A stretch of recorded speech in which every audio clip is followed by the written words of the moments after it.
ঠিক আছে স্যার, দেখা যাচ্ছে তো না প্রেজেন্টেশন? আমার লক করে দেন সবাই, এমএইচ যেটা আছে সেটা পিন করে দেন। এই চ্যাপ্টারের প্রথম অংশে আমরা দেখব প্রাণীর বৈচিত্র্য এবং শ্রেণীবিন্যাস সম্পর্কিত আলোচনাটা। চ্যাপ্টারের মাঝখানের অংশে হচ্ছে ক্লাসিফিকেশন, যেটা অর্থাৎ আমাদের প্রাণীর যেই পর্বগুলো আছে সে পর্বের যেই বৈশিষ্ট্যগুলো আছে সেই বৈশিষ্ট্যগুলো নিয়ে আলোচনা। এবং লাস্ট অংশে আমরা যে প্রাণী পর্বের অন্তর্ভুক্ত, ঠিক আছে, আমরা কোন প্রাণী পর্বের অন্তর্ভুক্ত জানি তো সবাই, না? কোন পর্ব বলতো?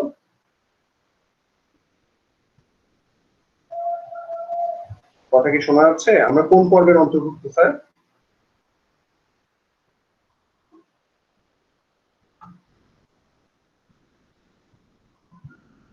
কথা শোনা যাচ্ছে না আমার? অ্যানিমেলিয়া। অ্যানিমেলিয়া হচ্ছে স্যার আমাদের কিংডম। আচ্ছা, আমরা হচ্ছে কর্ডাটা। ইয়েস, আমরা কর্ডাটা পর্বভুক্ত। এই কর্ডাটা পর্ব সম্পর্কে লাস্টে গিয়ে একটা ব্যাপক আলোচনা আছে। ঠিক আছে, তো আমরা এই বিষয়টা নিয়ে কথা বলবো।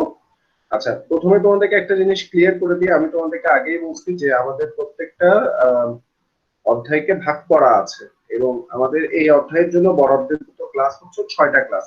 6টা ক্লাসে খুব ধীরে সুস্থে সুন্দর করে এই চ্যাপ্টারটা কমপ্লিট করা যায়। ঠিক আছে, আর এই 6টা ক্লাসের পরে একদিন আমাদের সলভ ক্লাস থাকবে আর লাস্টে গিয়ে আমাদের পরীক্ষা থাকবে। ঠিক আছে, তো আমরা আজকে ফার্স্ট ক্লাস লেকচার 1 শুরু করতেছি।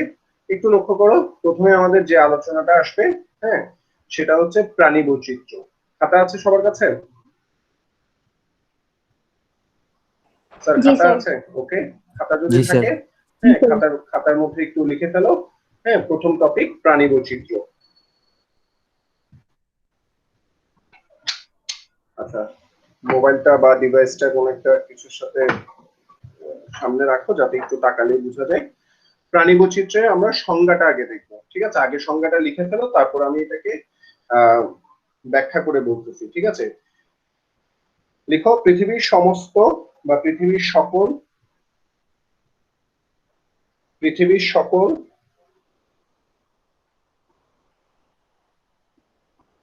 প্রাণীসমূহের মধ্যে একজন, মাইকটা অন রাখো তাহলে আমি বুঝবো যে আওয়াজটা শুনতেছ। যে কোনো একজন অন রাখো। অন করছো কেউ?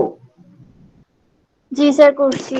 ওকে, একটু রেসপন্স করিও। হ্যাঁ, এক এক সময় মানে রেসপন্স না করলে বোঝা যায় না। পৃথিবীর সকল প্রাণীসমূহের মধ্যে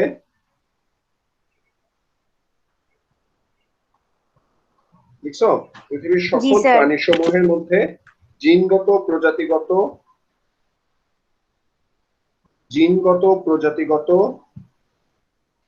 ও বাস্তু সংস্থানগত, পৃথিবীর সকল প্রাণীসমূহের মধ্যে জিনগত, প্রজাতিগত ও বাস্তু সংস্থানগত যে বিভিন্নতা পরিলক্ষিত হয়, যে বিভিন্নতা পরিলক্ষিত হয়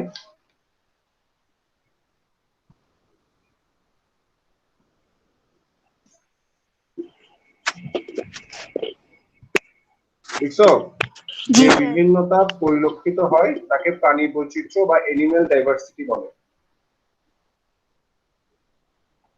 তাকে প্রাণী বৈচিত্র্য বা এনিম্যাল ডাইভার্সিটি বলে। এখানে একটা ওয়ার্ড হবে এনিম্যাল। তাকে প্রাণী বৈচিত্র্য বা এনিম্যাল ডাইভার্সিটি বলে।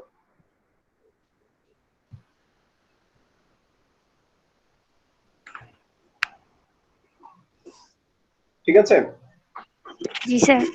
ওকে, সবাই যদি লিখতে পারেন একবার মিলাই নেন। পৃথিবীর সকল প্রাণীসমূহের মধ্যে যে জিনগত, প্রজাতিগত ও বাস্তুতান্ত্রিক বিভিন্নতা দেখা যায় তাকে প্রাণী বৈচিত্র্য বা এনিম্যাল ডাইভার্সিটি বলে।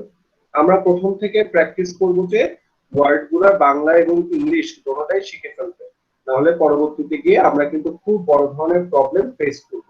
বিশেষ করে আমরা যখন উচ্চ মাধ্যমিক শেষ করে, হ্যাঁ, যখন ভার্সিটি লাইফে প্রবেশ করব, সেটা মেডিকেল হোক, ইঞ্জিনিয়ারিং হোক, সেটা ইউনিভার্সিটি হোক, যেখানেই হোক, সব জায়গায় কিন্তু আমাদের পড়াশোনাটা হচ্ছে পুরোটাই ইংরেজিতে। ঠিক আছে, আর যেহেতু আমরা সায়েন্সের স্টুডেন্ট, আমরা যে সাবজেক্টগুলো নিয়ে পড়াশোনা করবো এটা পুরোটাই ইংরেজিতে। এই সামান্য ওয়ার্ড গুলা যখন আমাদের শিখা হয় না, আমরা জানি না, অথচ ইন্টারের বই, এসএসসির বই সব জায়গায় কিন্তু মেইন ওয়ার্ড গুলা কি লেখা আছে পাশে, তোমার ইংরেজিতে লেখা আছে। তো ওই সময় কিন্তু আমরা খুব প্রবলেম ফেস করি। হ্যাঁ, এই জন্য প্রথম থেকে আমাদেরকে যে প্র্যাকটিসটা করতে হবে সেটা হচ্ছে আমরা বোথ বাংলা ইংরেজি দুটোটাই আমরা জানবো। ঠিক আছে, তাহলে এবার আসো প্রাণী বৈচিত্র্য জিনিসটা কি। পৃথিবীতে প্রতিনিয়ত নতুন নতুন প্রাণী পাওয়া যাচ্ছে। ঠিক আছে, তো এই যে প্রাণী পাওয়া যাচ্ছে, উদ্ভিদও পাওয়া যাচ্ছে, এই প্রাণী বা উদ্ভিদ সমূহকে যখন আমাদের জীববিজ্ঞানের অংশ হিসেবে আলোচনা করা হয়, তখন তাদের মধ্যে আমরা দেখছি কিছু জলজ, কিছু স্থলজ, কিছু হচ্ছে খেচর। হ্যাঁ, অর্থাৎ কিছু পানিতে থাকছে, হ্যাঁ কিছু থাকছে আহ নদীতে বা পানিতে, কিছু থাকতেছে স্থলজে অর্থাৎ ভূমিতে, আর কিছু থাকতেছে হ্যাঁ আকাশে উড়ে বেড়াচ্ছে। ঠিক আছে, এদের মধ্যে বিভিন্ন ধরনের বিভিন্নতা আছে। অর্থাৎ বিভিন্নতা বলতে একটা থেকে একটা একই না, একটার সাথে একটা মিল পাওয়া যাবে না, একটা থেকে একটা ভিন্ন। এই যে ভিন্নতার বিষয়, এই ভিন্নতাকে আবার তিনটা ক্যাটাগরিতে নিয়ে আসা হয়েছে। ঠিক আছে, এই ভিন্নতাকে আবার কয়টা ক্যাটাগরিতে নিয়ে আসা হয়েছে? তিনটা ক্যাটাগরিতে নিয়ে আসা হয়েছে। কি কি ক্যাটাগরিতে নিয়ে আসা হয়েছে? প্রথমে বলা হচ্ছে জিনগত বৈচিত্র্য। ঠিক আছে, এই জিনগত বৈচিত্র্যটা কি? একটা ছবি দেখবো, আমাদের জিনগত বৈচিত্র্যটা ক্লিয়ার হয়ে যাবে। এই ছবিটার দিকে তাকাও, এখানে কি দেখা যাচ্ছে? এখানে সবগুলা কিন্তু মানুষ, দেখছো তোমরা? জি স্যার। আচ্ছা, এই সবগুলা মানুষ, কিন্তু একটা মানুষের সাথে একটা মানুষের কোনো প্রকার মিল পাওয়া যায় না। তুমি যে বাসায় আছো মা বাবার সাথে, তোমার সাথে তোমার মা বাবার মিল আছে, কিন্তু 100%। তোমার চেহারা, তোমার কথাবার্তার ধরন, তোমার আচার ব্যবহার, হ্যাঁ তোমার মধ্যে একটা নিজস্ব সক্রিয়তা আছে। অর্থাৎ একই প্রজাতির সদস্য হওয়া সত্ত্বেও, একই ফ্যামিলির সদস্য হওয়া সত্ত্বেও, তুমি তোমার মা কিংবা বাবা সাথে তোমার একটা ভিন্নতা দেখা যায়। এটাই হতো জিনগত বৈচিত্র্য, জেনেটিক ডাইভার্সিটি। একই প্রজাতির সদস্যদের মধ্যে এই ধরনের পার্থক্য পরিলক্ষিত হয়। এই জিনগত ডাইভার্সিটির ক্ষেত্রে আমাদের প্রথম যে বিষয়টা আসবে, একই প্রজাতি। একই প্রজাতি, যেমন এখন আমের সিজন, সব আম, সব আম হচ্ছে ম্যাগনিফেরা ইন্ডিকা, কিন্তু এই শুনতেছি ল্যাংড়া, এই শুনতেছি হিমসাগর, এই শুনতেছি তোমার আম্রপালি, আবার এই শুনতেছি তোমার কি বলে হাড়িভাঙা, এরকম অনেকগুলো নাম আছে। হ্যাঁ, এই নামগুলা আলাদা আলাদা, এবং নামগুলা দেখে আমরা বুঝতে পারি যে এক একটা আম এক এক ধরনের, স্বাদে ভিন্ন। কোনোটা বেশি মিষ্ট, কোনোটা কোনোটা আকার বড়, কোনোটা আকার ছোট, কোনোটা এখন খাওয়া যাচ্ছে, কোনোটা আরো 1 মাস পরে খাওয়া যাবে। তাহলে ভিন্নতা আছে না স্যার? আমি কি বুঝাতে চাইছি বুঝছো? একই প্রজাতির সদস্য হওয়া সত্ত্বেও তাদের মধ্যে ভিন্নতা দেখা যাবে। এই যে আমরা আমরা আমরা হচ্ছে সব হোমোসেপিয়েন্স, আমরা পৃথিবীর সকল মানুষ, বৈজ্ঞানিক নাম একটাই, একটাই প্রজাতি হোমোসেপিয়েন্স, কিন্তু আমাদের মধ্যে ডিফারেন্স আছে। এবং আমাদের ডিফারেন্সের কারণ হচ্ছে আমাদের ডিএনএ এর স্ট্রাকচার, ডিএনএ এর গঠন। একটা মানুষের ডিএনএ গঠনের সাথে আরেকটা মানুষের ডিএনএ গঠন মিলে না। তোমার সাথে তোমার মা বাবার মিলবে না, তোমার সাথে তোমার ভাই বোনের মিলবে না, কাছাকাছি যেতে পারে কিন্তু একদম হুবহু একই হবে না। এটাই হচ্ছে জিনগত বৈচিত্র্য। দেখো বুঝছো কিনা জিনগত বৈচিত্র্যটা? জিন জিনগত বৈচিত্র্য সবাই বুঝছি স্যার? জি স্যার। কোনো সমস্যা যদি না থাকে তাহলে আবার খাতার মধ্যে হেডলাইন দাও, প্রাণী বৈচিত্র্য 3 প্রকার।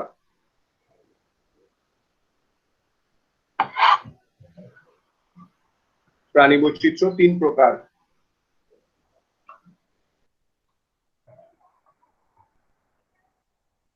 ঠিক আছে, প্রথমে লিখো জিনগত বৈচিত্র্য, পাশে সংজ্ঞাটা লিখে ফেলবো আমরা। প্রথমে লিখো জিনগত বৈচিত্র্য, পাশে সংজ্ঞাটা লিখে ফেলো। লিখো একই প্রজাতির সদস্যদের মধ্যে, একই প্রজাতির সদস্যদের মধ্যে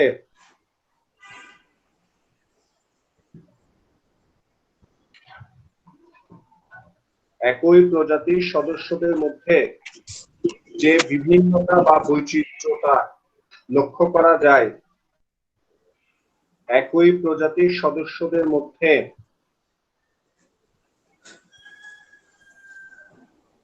যে বিভিন্নতা বা বৈচিত্র্যতা লক্ষ্য করা যায়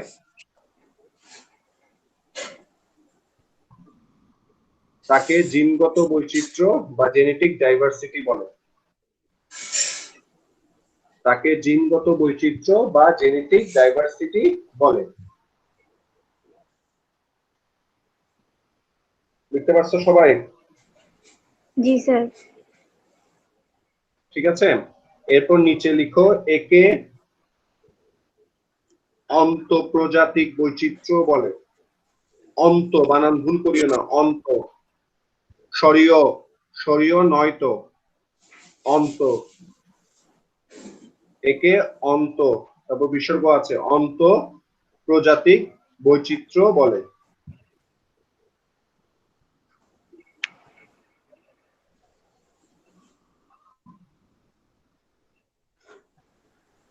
স্যার জিনগত বৈচিত্র্য কি সবাই বুঝছি? রেসপন্স করেন। জি স্যার। জি স্যার। জি জি স্যার। স্যার।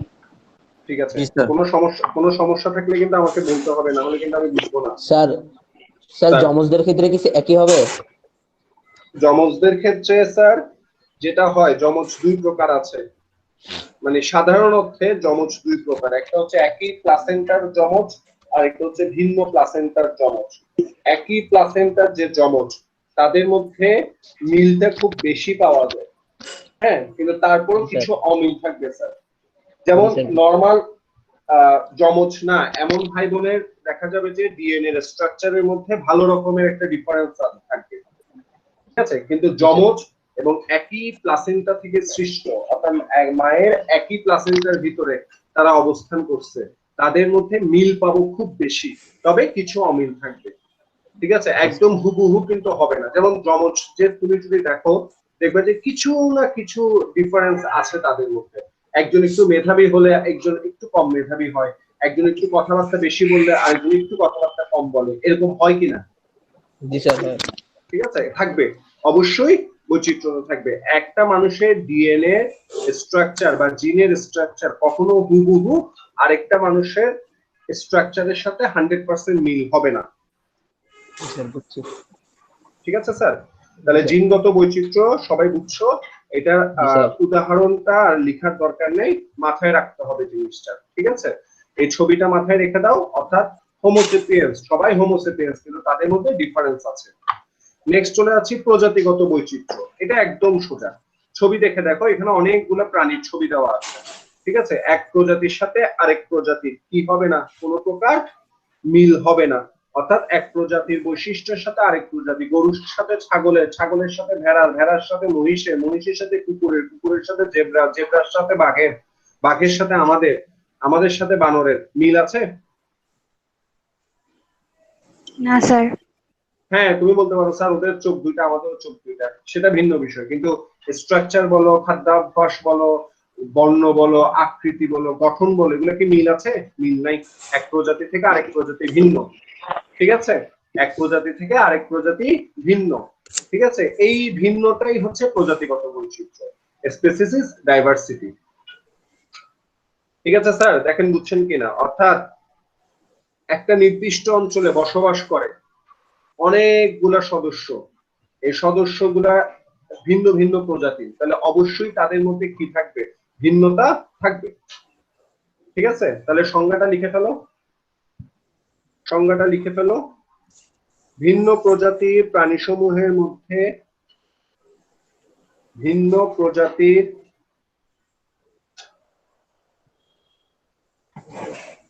ভিন্ন প্রজাতির প্রাণীসমূহের মধ্যে যে বিভিন্নতা বা বৈচিত্র্যতা লক্ষ্য করা যায়,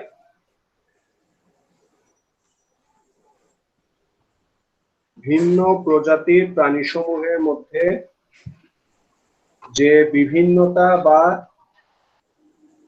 বৈচিত্র্যতা লক্ষ্য করা যায়,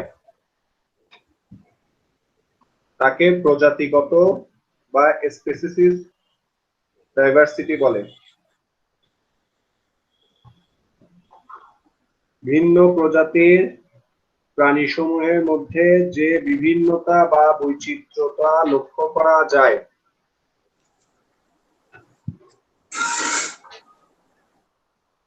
তাকে প্রজাতিগত বৈচিত্র্য বলে। লিখতে পারছেন স্যার? Yes sir. এখানে ছোট্ট একটা উদাহরণ লিখে রাখেন, তাহলে জিনিসটা বুঝতে সুবিধা হবে। হ্যাঁ, লিখেন যেমন গরু মহিষের পার্থক্য, কমা দিয়ে লিখেন বিড়াল কুকুরের পার্থক্য। ঠিক আছে, জাস্ট বুঝার জন্য, এটা কোনো উদাহরণ না, জাস্ট বুঝার জন্য যাতে তোমার মাথায় জিনিসটা আসে।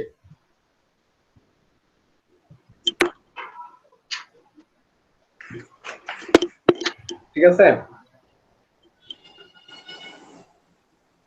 ঠিক আছে স্যার, বুঝা যাচ্ছে কথা? জি স্যার।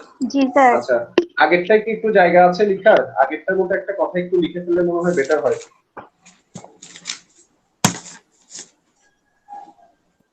স্যার, আগেরটার মধ্যে কি লিখার কোনো সুযোগ আছে? জি স্যার স্যার বলেন। আছে। হ্যাঁ, সেখানে একটা কথা লিখো যে, হ্যাঁ লিখেন মানুষে মানুষে যে পার্থক্য।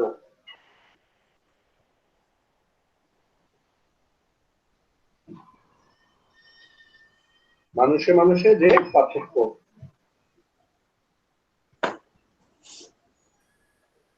স্যার, সাউন্ড কি ইকো হচ্ছে? না স্যার। ওকে, ঠিক আছে, মানুষে মানুষে যে পার্থক্য। ওকে, এটুকু যদি হয়ে থাকে তাহলে আমরা চলে যাচ্ছি লাস্ট যেটা আছে। স্যার একটা কোশ্চেন। হ্যাঁ, স্যার ওই যে মানুষ ও মানুষের যে পার্থক্য বললেন, ওখানে তো মানুষ তো একই প্রজাতির না। আগেরটাই কি ছিল আমাদের? আগেটা আমাদের ছিল যে, জিনগত জিনগত বৈচিত্র্য। জিনগত, হ্যাঁ। জিনগত বৈচিত্র্য বলতে আমরা কি বুঝাচ্ছি? বুঝাচ্ছি একই প্রজাতির সদস্যদের মধ্যে যে ডিফারেন্স। জি স্যার। প্রজাতি এক, জি, প্রজাতি এক। হ্যাঁ বুঝছি। ঠিক আছে স্যার, এই জন্যই বলছি জি মানুষে মানুষের যে পার্থক্য। ঠিক আছে, হ্যাঁ। জি আবার স্যার। একটা উদাহরণ বলেছিলাম আম, সব তো আম, সব ম্যাগনিফেরা ইন্ডিকা।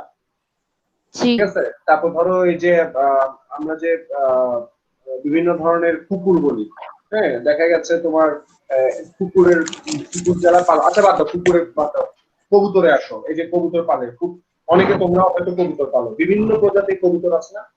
জি স্যার। এই ব্যাপারটা সেরকম, একই তো একই প্রজাতি, মানে সবাই একই প্রজাতির সদস্য, কিন্তু তাদের মধ্যে যে ভিন্নতা, সেটাই হচ্ছে জিনগত বৈচিত্র্য। জিনগত বৈচিত্র্যের কি পয়েন্ট কি? দেখো সংজ্ঞায় শুরুতে কি লিখছো, সংজ্ঞাটা পড়ো তুমি। স্যার একই প্রজাতির সদস্যদের মধ্যে যে হ্যাঁ, ওই কথাটা নিচে আন্ডারলাইন করো, একই প্রজাতি, এই কথাটা নিচে আন্ডারলাইন করো, তাহলে জিনিসটা মাথায় আসবে। প্রজাতি এক, কিন্তু 2 নম্বর যেটা, এই যে এখন তাকাও, এখন আমরা যে 2 নম্বরটা দেখতেছি, হ্যাঁ এই 2 নম্বরটা কি? প্রজাতিগত প্রজাতি বৈচিত্র্য। ভিন্ন। হ্যাঁ, প্রজাতি ভিন্ন, একটা প্রজাতির সাথে আরেকটা প্রজাতি কি থাকবে, ডিফারেন্স। ডিফারেন্স থাকবে। আচ্ছা, যদি এটা বুঝে যায়, এবার চলে আসেন বাস্তুতান্ত্রিক বৈচিত্র্য। এটা একদম সোজা, বাস্তুতান্ত্রিক বৈচিত্র্য। ঠিক আছে, আমরা একই প্রজাতির সদস্যরা এক এক জায়গায় এক এক ভাবে বসবাস করি। যেমন কেউ বাস করতেছে তোমার মরু অঞ্চলে, মরু, ঠিক আছে, তোমার বালুময়, হ্যাঁ অঞ্চল। আর কেউ বাস করতেছে মেরু অঞ্চল। মরু আর মেরু এই দুটো ডিফারেন্স তো বুঝি আমরা, ঠিক কিনা? মরু অঞ্চল, হ্যাঁ যেটা তোমার বালু, ঠিক আছে, যেখানে গাছপালা নাই, এমন অঞ্চলকে আমরা বলতেছি মরু অঞ্চল। আবার মেরু অঞ্চল বরফ আচ্ছাদিত অঞ্চল, ঠিক কিনা? রেসপন্স করেন স্যার? আচ্ছা, যদি ঠিক হয় তাহলে একটা জিনিস দেখো, আমরা এখন যে অঞ্চলে আছি এটা হচ্ছে নাতিশীতোষ্ণ অঞ্চল।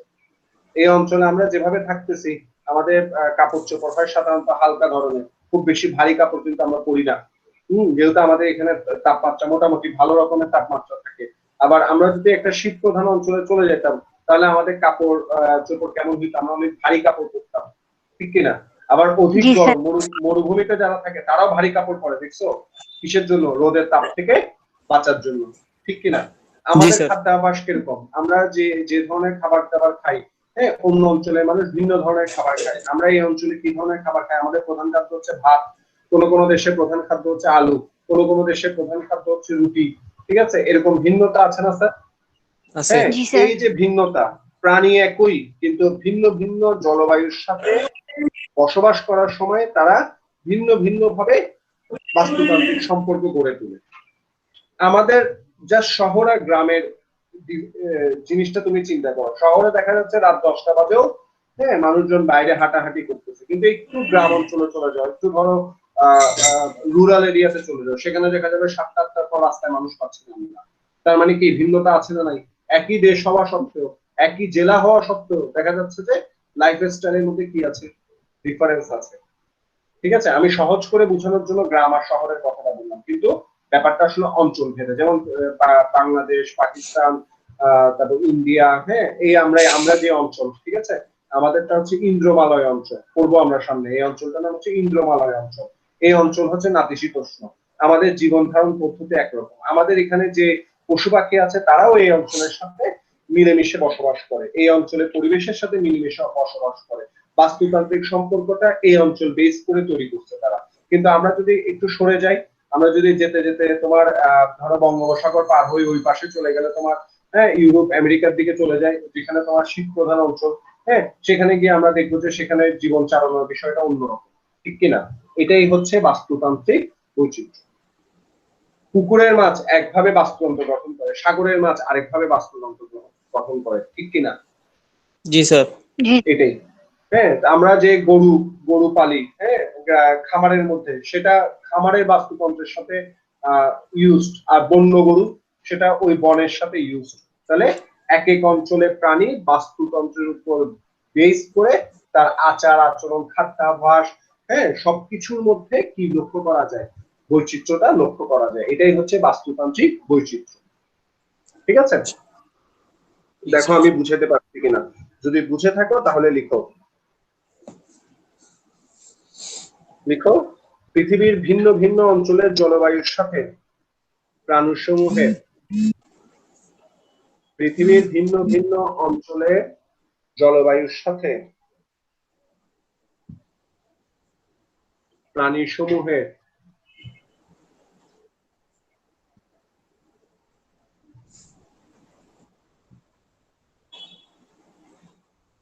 কিভাবে প্রাণী সমূহের হ্যাঁ যে ভিন্ন ভিন্ন, পৃথিবীর ভিন্ন ভিন্ন অঞ্চলের জলবায়ুর সাথে প্রাণীসমূহের যে ভিন্ন ভিন্ন বাস্তুতান্ত্রিক বৈচিত্র্যতা লক্ষ্য করা যায়, পৃথিবীর ভিন্ন ভিন্ন অঞ্চলের জলবায়ুর সাথে প্রাণীসমূহের যে ভিন্ন ভিন্ন বাস্তুতান্ত্রিক বৈচিত্র্যতা লক্ষ্য করা যায় তাকে বাস্তুতান্ত্রিক বৈচিত্র্য। তাকে বাস্তুতান্ত্রিক বৈচিত্র্য। একটা উদাহরণ লিখে রাখো, তাহলে তোমার কনসেপ্টটা ক্লিয়ার হয়ে যাবে। তুন্দ্রা বুঝো? তুন্দ্রা, না না স্যার। তো স্যার। তুন্দ্রা মানে হচ্ছে বরফ আচ্ছাদিত অঞ্চল, ঠিক আছে? আচ্ছা তুন্দ্রা, তুন্দ্রা অবলিক দিয়ে লিখো মেরু অঞ্চল, মেরু অঞ্চল।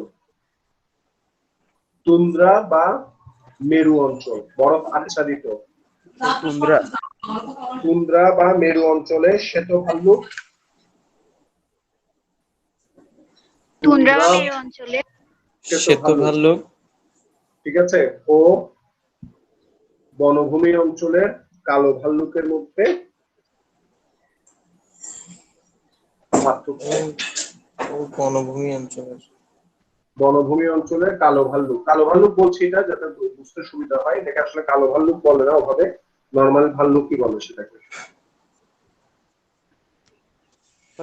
বনভূমি অঞ্চলের কালো ভাল্লুক, ভাল্লুকের মধ্যে যে পার্থক্য, মধ্যে যে পার্থক্য।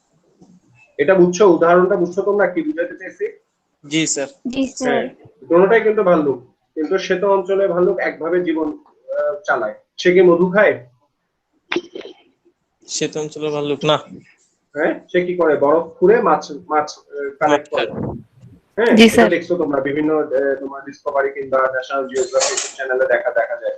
হ্যাঁ আচ্ছা, আর যেগুলো বনভূমি অঞ্চলে ভাল্লুক আছে সেগুলো কি শিকার করে খায়? সেগুলো দেখা যাচ্ছে গাছ থেকে মধু চাক ভেঙে মধু খাচ্ছে, কিংবা তোমার অন্যান্য যে প্রাণীগুলো আছে সে প্রাণীগুলাকে শিকার করে খাচ্ছে। তাহলে তাদের সাথে এদের অর্থাৎ মেরু আর নর্মাল বনভূমি অঞ্চলে দুইটা ভাল্লুকের জীবন চালনা বা জীবনতান্ত্রিক বৈশিষ্ট্যের মধ্যে বা বাস্তুতন্ত্রের মধ্যে পার্থক্য আছে না? জি স্যার। জি স্যার। এটাই হচ্ছে বাস্তুতান্ত্রিক বৈচিত্র্য। ঠিক আছে, তাহলে স্যার সংজ্ঞাগুলো মনে রাখতে হবে। ঠিক আছে, এই 3 প্রকার প্রাণী বৈচিত্র্যের সংজ্ঞা মনে রাখতে হবে। এগুলো বোর্ডের প্রশ্নগুলো আসে, এখান থেকে কি কি শিখবা একবার বলে দিচ্ছি, দেখে নাও। আর বই যখন হাতে পাবে তখন কিন্তু আমি আর এত লিখাবো না। ঠিক আছে, তখন কিন্তু আমি বই থেকে দাগায় দাগায় পড়ায় ফেলবো। ঠিক আছে, তখন আমাদের পড়াটা আরো অনেক বেশি স্পিডে যাবে। প্রথম একটা চ্যাপ্টার একটু স্লো যেতে হয়, কারণ বই হাতে আসে না তোমাদের। প্রাণী বৈচিত্র্যকে 3 ভাগে ভাগ করা হয়েছে। এই প্রাণী বৈচিত্র্যের সংজ্ঞা এবং 3 প্রকার যে ক্লাসিফিকেশন আছে, এইগুলা সংজ্ঞাটা শিখলেই হবে। ঠিক আছে স্যার? জি আর স্যার। এখান থেকে কিছু এমসিকিউ আসে। হ্যাঁ, উদ্দীপকের যে এমসিকিউ গুলা যেগুলা সে ধরনের কিছু এমসিকিউ আসে। দেখা গেছে একটা চরিত্র দিতে, মাইকটা একটু দেখো, আওয়াজ হচ্ছে, যারা আওয়াজ হচ্ছে মাইক মিউট করো। দেখা যাচ্ছে তোমার তোমাকে একটা ঘটনা বললো, এই যে ধরো শ্বেত ভাল্লুক আর তোমার কালো ভাল্লুকের ঘটনাটাই তোমাকে 2 লাইনে ব্যাখ্যা করলো। ঠিক আছে, বলবো যে এদের মধ্যে কি ধরনের বৈচিত্র্যতা লক্ষ্য করা যায়, বলো এদের মধ্যে কি বাস্তুতান্ত্রিক বৈচিত্র্য, ঠিক কিনা? জি স্যার। ঠিক আছে, ওকে। এটা যদি আমরা বুঝি, হ্যাঁ, তাহলে এবার সামনে চলে যাব আমরা। ঠিক আছে, সামনে চলে যাওয়ার আগে একটা প্রশ্ন লিখে নাও। প্রাণী বিজ্ঞানের শুরুতে আসলে একটা জিনিস সম্পর্কে আমাদের জানতে হবে, সেটা হচ্ছে প্রাণী কাকে বলে। ঠিক আছে, এটা সরাসরি আনসার আসলে বইয়ের কোনো জায়গায় লেখা নেই, এটা আমাদের একটু সাজায় গুছায় নিতে হবে। একটু লিখো সবাই, প্রাণী কাকে বলে। প্রাণীর সংজ্ঞা বলছি।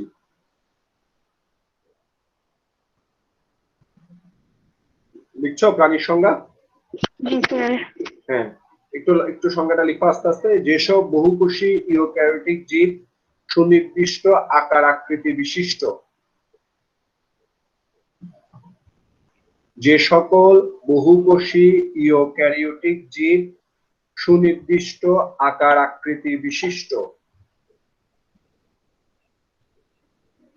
সুনির্দিষ্ট আকার আকৃতি বিশিষ্ট, কমা, যে সকল বহুকোষী ইউক্যারিওটিক জীব সুনির্দিষ্ট আকার আকৃতি বিশিষ্ট, লিখছো, কমা দাও, সুগঠিত অঙ্গতন্ত্র নিয়ে গঠিত,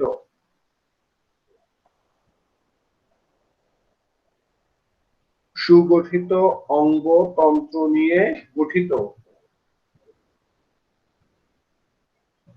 আচ্ছা, কথাটাকে একটু চেঞ্জ করো, সুগঠিত অঙ্গতন্ত্র বিদ্যমান, নিয়ে গঠিত কথাটা ভালো লাগতেছে না।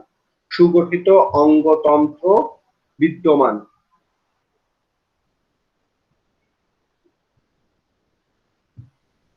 সুগঠিত অঙ্গতন্ত্র বিদ্যমান, জি স্যার, লিখছি। কমা দাও, চলনক্ষম পরভোজী, কমা দিয়ে চলনক্ষম পরভোজী, চলনক্ষম পরভোজী, হলজৈক পদ্ধতিতে পুষ্টি, কি বে বুঝি নেই। হলজৈক আচ্ছা। হলজৈক পদ্ধতিতে পুষ্টি সম্পন্ন করে, হলজৈক পদ্ধতিতে পুষ্টি সম্পন্ন করে। স্যার বুঝি নাই। হলজৈক বানানটা বুঝতেছো না? আচ্ছা, আমি একটু লিখতেছি, দেখো হলজৈক বানানটা এখানে লিখতেছি, এই বাস্তুতন্ত্রের জায়গায় আমি হলজৈক বানানটা লিখতেছি।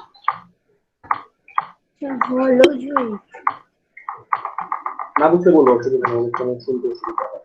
হলজৈক এভাবেও লেখা যায়, এভাবেও লেখা যায়, এভাবে লিখলেও হয়, সরি, এভাবে লিখো হলজৈক। জি স্যার, লিখছি। ওকে, আবার হলজৈক বৈচিত্র্য বললো না, ঠিক আছে? হলজৈক প্রক্রিয়ায় পুষ্টি সম্পন্ন করে, লিখছো? এবং স্যার। উদ্দীপনায় সাড়া দেয়,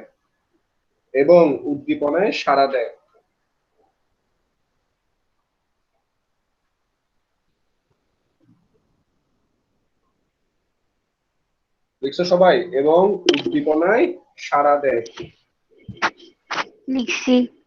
তাদের প্রাণী বলে।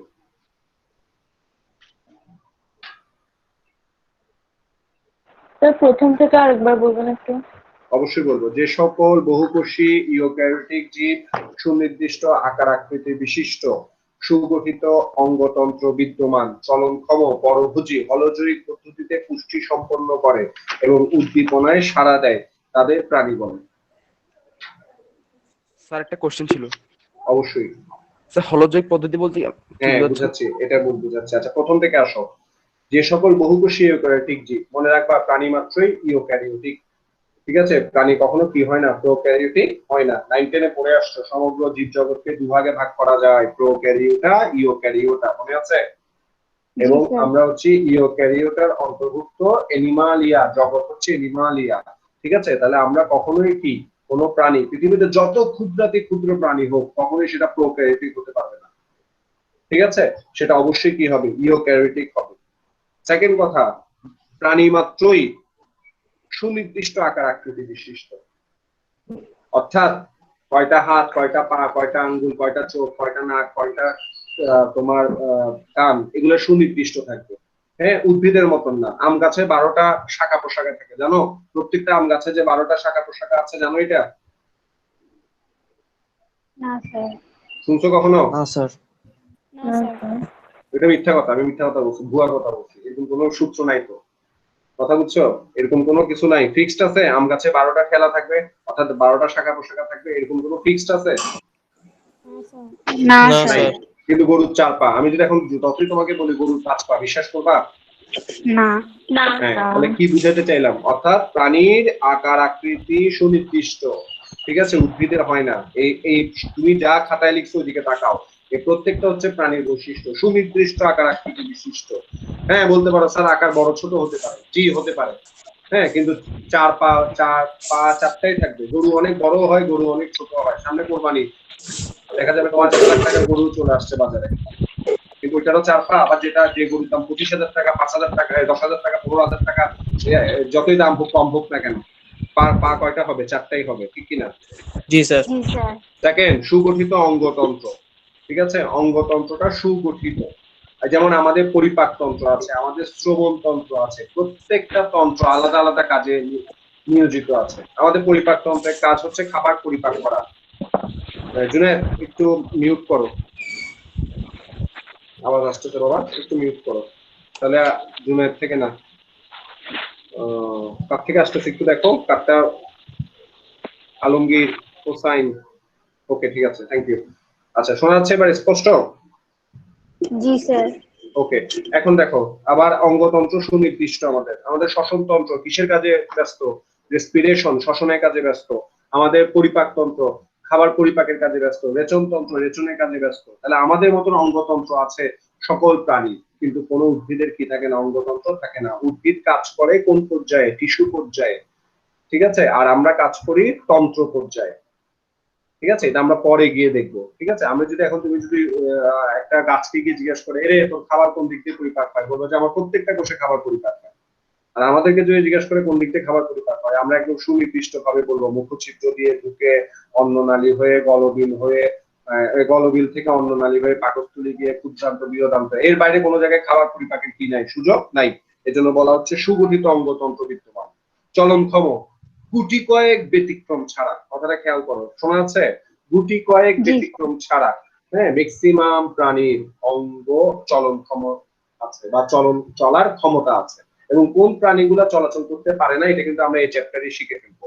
পরভোজী, আমাদের নিজের খাদ্য নিজে তৈরি করার কোনো ক্ষমতা নেই। আমাদের খাবারের সোর্স হচ্ছে অন্য জায়গা থেকে আমরা খাবারটা আহরণ করি। উদ্ভিদ নিজের খাদ্য নিজে তৈরি করতে পারে, আমরা পারি না, আমরা পরভোজী। কথা ক্লিয়ার কিনা দেখো, আমরা বলতে সকল প্রাণী পরভোজী, খাবার কালেক্ট করে খাই। আমরা গরু ছাগল ভেড়া মহিষ খাচ্ছি, গরু ছাগল ভেড়া মহিষ ঘাস খাচ্ছে। গরু ছাগল ভেড়া মহিষ কি রোদে গিয়ে দাঁড়ায় আছে, ওরা যে সালোক সংশ্লেষণ প্রক্রিয়ায় দেহে শর্করা জাতীয় খাদ্য প্রস্তুত করতেছে? ব্যাপারটা কি এরকম স্যার? আমি কি বুঝাতে চাইছি, বুঝছেন? তাহলে প্রাণী মাত্রই পরভোজী, নিজের খাবার নিজে প্রস্তুত করতে পারবে না। আচ্ছা, এবার আসেন হলজয়ী। হলজয়িক ব্যাপারটা কিরকম? হলজয়িক ব্যাপারটা হচ্ছে পরভোজিতা থেকে আসছে, অর্থাৎ পুষ্টির জন্য আমাদের যে প্রয়োজনীয় পুষ্টিগুলা প্রয়োজন। হ্যাঁ, আমাদের প্রয়োজনীয় পুষ্টি হচ্ছে 6 প্রকারের পুষ্টি উপাদান। ঠিক আছে, খনিজ লবণ, পানি, ভিটামিন, এই 3টা সোর্স ছাড়া বাকি যে 3টা সোর্স আছে, ঠিক আছে, কার্বোহাইড্রেট, প্রোটিন, ফ্যাট, বাংলায় তোমার যেটা বাংলায় যদি বলি আমরা শর্করা, আমিষ এবং স্নেহ, এই পুষ্টি প্রক্রিয়াটা আমরা সংগ্রহ করি অন্য একজনের কাছ থেকে, অন্যের সংগৃহীত পুষ্টিটা আমরা আহরণ করে ফেলি, এটাই হচ্ছে হলযোগী। যেমন আমরা বলতেছি যে আমরা মাছ, মাংস, ডিম, দুধ এগুলা খাচ্ছি কিসের জন্য? প্রোটিনের জন্য। এই মাছ, মাংস, ডিম, দুধটা আমরা একটা প্রাণী থেকে সংগ্রহ করতেছি, কোন একটা প্রাণী সোর্স থেকে সংগ্রহ করতেছি। ঠিক আছে, এই যে প্রাণী সোর্স থেকে সংগ্রহ করে আমরা আমাদের পুষ্টি চাহিদাটা পূরণ করতেছি, এটা হচ্ছে হলযোগী। ঠিক আছে স্যার, তাহলে হলযোগী হচ্ছে একান্ত প্রাণীদের একটা পুষ্টি প্রক্রিয়া, যে পুষ্টি প্রক্রিয়ায় সে পুষ্টিটা সংগ্রহ করে সরাসরি অন্য কোনো সোর্স যেখানে সঞ্চয় করা আছে সেখান থেকে। উদ্ভিদ কিন্তু এভাবে করে না, উদ্ভিদের কার্বোহাইড্রেট প্রয়োজন, উদ্ভিদ কার্বোহাইড্রেটটা তৈরি করে নিবে, ও কিন্তু হলযোগিক না। দেখো হলযোগিকটা বুঝছো কিনা, কে জানি কোশ্চেন করছিল, ফাইয়াজ মনে হয়। ফাইয়াজ, হলযোগিকটা বুঝছো? স্যার একবার রিপিট করবেন। হলযোগিক আর পরভোজী এই দুইটার মধ্যে ডিফারেন্সটা কি? পরভোজী মানে হচ্ছে আমরা খাবার খাচ্ছি, অন্য একজনকে ভোজন করতেছি, নিজের খাবার নিজে তৈরি করতেছি না, এটা হচ্ছে পরভোজিতা বা পরভোজী। আর হলযোগিক ব্যাপারটা হচ্ছে পুষ্টির সাথে সংশ্লিষ্ট, অর্থাৎ আমাদের যে পুষ্টিটা প্রয়োজন, আমাদের যে নিউট্রিশন প্রয়োজন, মিনারেলস প্রয়োজন, কার্বোহাইড্রেট প্রয়োজন, ভিটামিন প্রয়োজন, ফ্যাট প্রয়োজন, এগুলা আমরা সঞ্চয় করা আছে এমন একটা জায়গা থেকে তুলে নিয়ে চলে আসে, তারপর দেহের প্রয়োজন অনুসারে সেটাকে বিভাজন করে নিচ্ছি, এটাই হচ্ছে হলযোগী। বুঝছি স্যার। ওকে, নাইস। তাহলে সংজ্ঞা যদি ক্লিয়ার হয় প্রাণী, ওকে। স্যার একটা কোয়েশ্চেন ছিল। বলেন স্যার। স্যার উদ্ভিদ যখন মাটি থেকে খনিজ উপাদান শোষণ করে তখন? হ্যাঁ, উদ্ভিদ করতেই পারে, উদ্ভিদ তো হলযোগিক না, আমরাই না হলযোগিক। আমাদের যদি মিনারেলস প্রয়োজন হয়, খনিজ লবণ প্রয়োজন হয়, তখন তো আমরা বাবা আমরা সেটা মাটি থেকে সংগ্রহ করতে পারবো না, পারবো না। আমরা যেমন আমাদের ধরো খনিজ লবণ প্রয়োজন, হ্যাঁ, তখন আমরা ফলমূল খাচ্ছি, হ্যাঁ, সবজি খাচ্ছি, সেখান থেকে আমরা খনিজ লবণটা আহরণ করতেছি। আমাদের প্রোটিন প্রয়োজন, আমরা তখন অন্য প্রাণী খাচ্ছি, ডিম, দুধ, মাছ, মাংস খাচ্ছি, অর্থাৎ কোন একটা প্রাণীজ উৎস ব্যবহার করতেছি। তো এই জন্যই বলতেছি আমরা পরভোজী এবং হলযোগী, আমরা পুষ্টিটা সংগ্রহ করি সঞ্চিত সোর্স থেকে, আর উদ্ভিদ নিজেরটা নিজে তৈরি করে নেয়, অথবা সে মাটি থেকে সেটাকে মডিফাই করে তুলে নিচ্ছে। যেমন উদ্ভিদের দেহে নাইট্রোজেন প্রয়োজন, উদ্ভিদ কিন্তু সরাসরি মাটি থেকে নাইট্রোজেন সংগ্রহ করে না।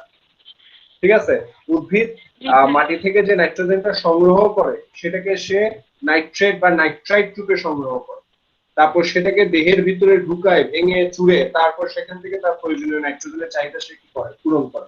সে কিন্তু পুরোপুরি সরাসরি পায় না। এখন আমাদের যদি সরাসরি প্রয়োজন হয়, আমরা কিন্তু এভাবে নাইট্রোজেন সংগ্রহ করে প্রোটিন বানাবো না। আচ্ছা, আমার বলা উচিত ছিল যে উদ্ভিদ কেন নাইট্রোজেন প্রয়োজন। উদ্ভিদ তার প্রোটিনের চাহিদা পূরণের জন্য নাইট্রোজেন প্রয়োজন, উদ্ভিদের প্রোটিনের চাহিদা পূরণের জন্য নাইট্রোজেন প্রয়োজন, সে নাইট্রোজেন সংগ্রহ করে প্রোটিন তৈরি করে, তার চাহিদা অনুসারে প্রোটিন তৈরি করে। আর আমরা সরাসরি প্রোটিন খাই না, সরাসরি প্রোটিন সংগ্রহ করি।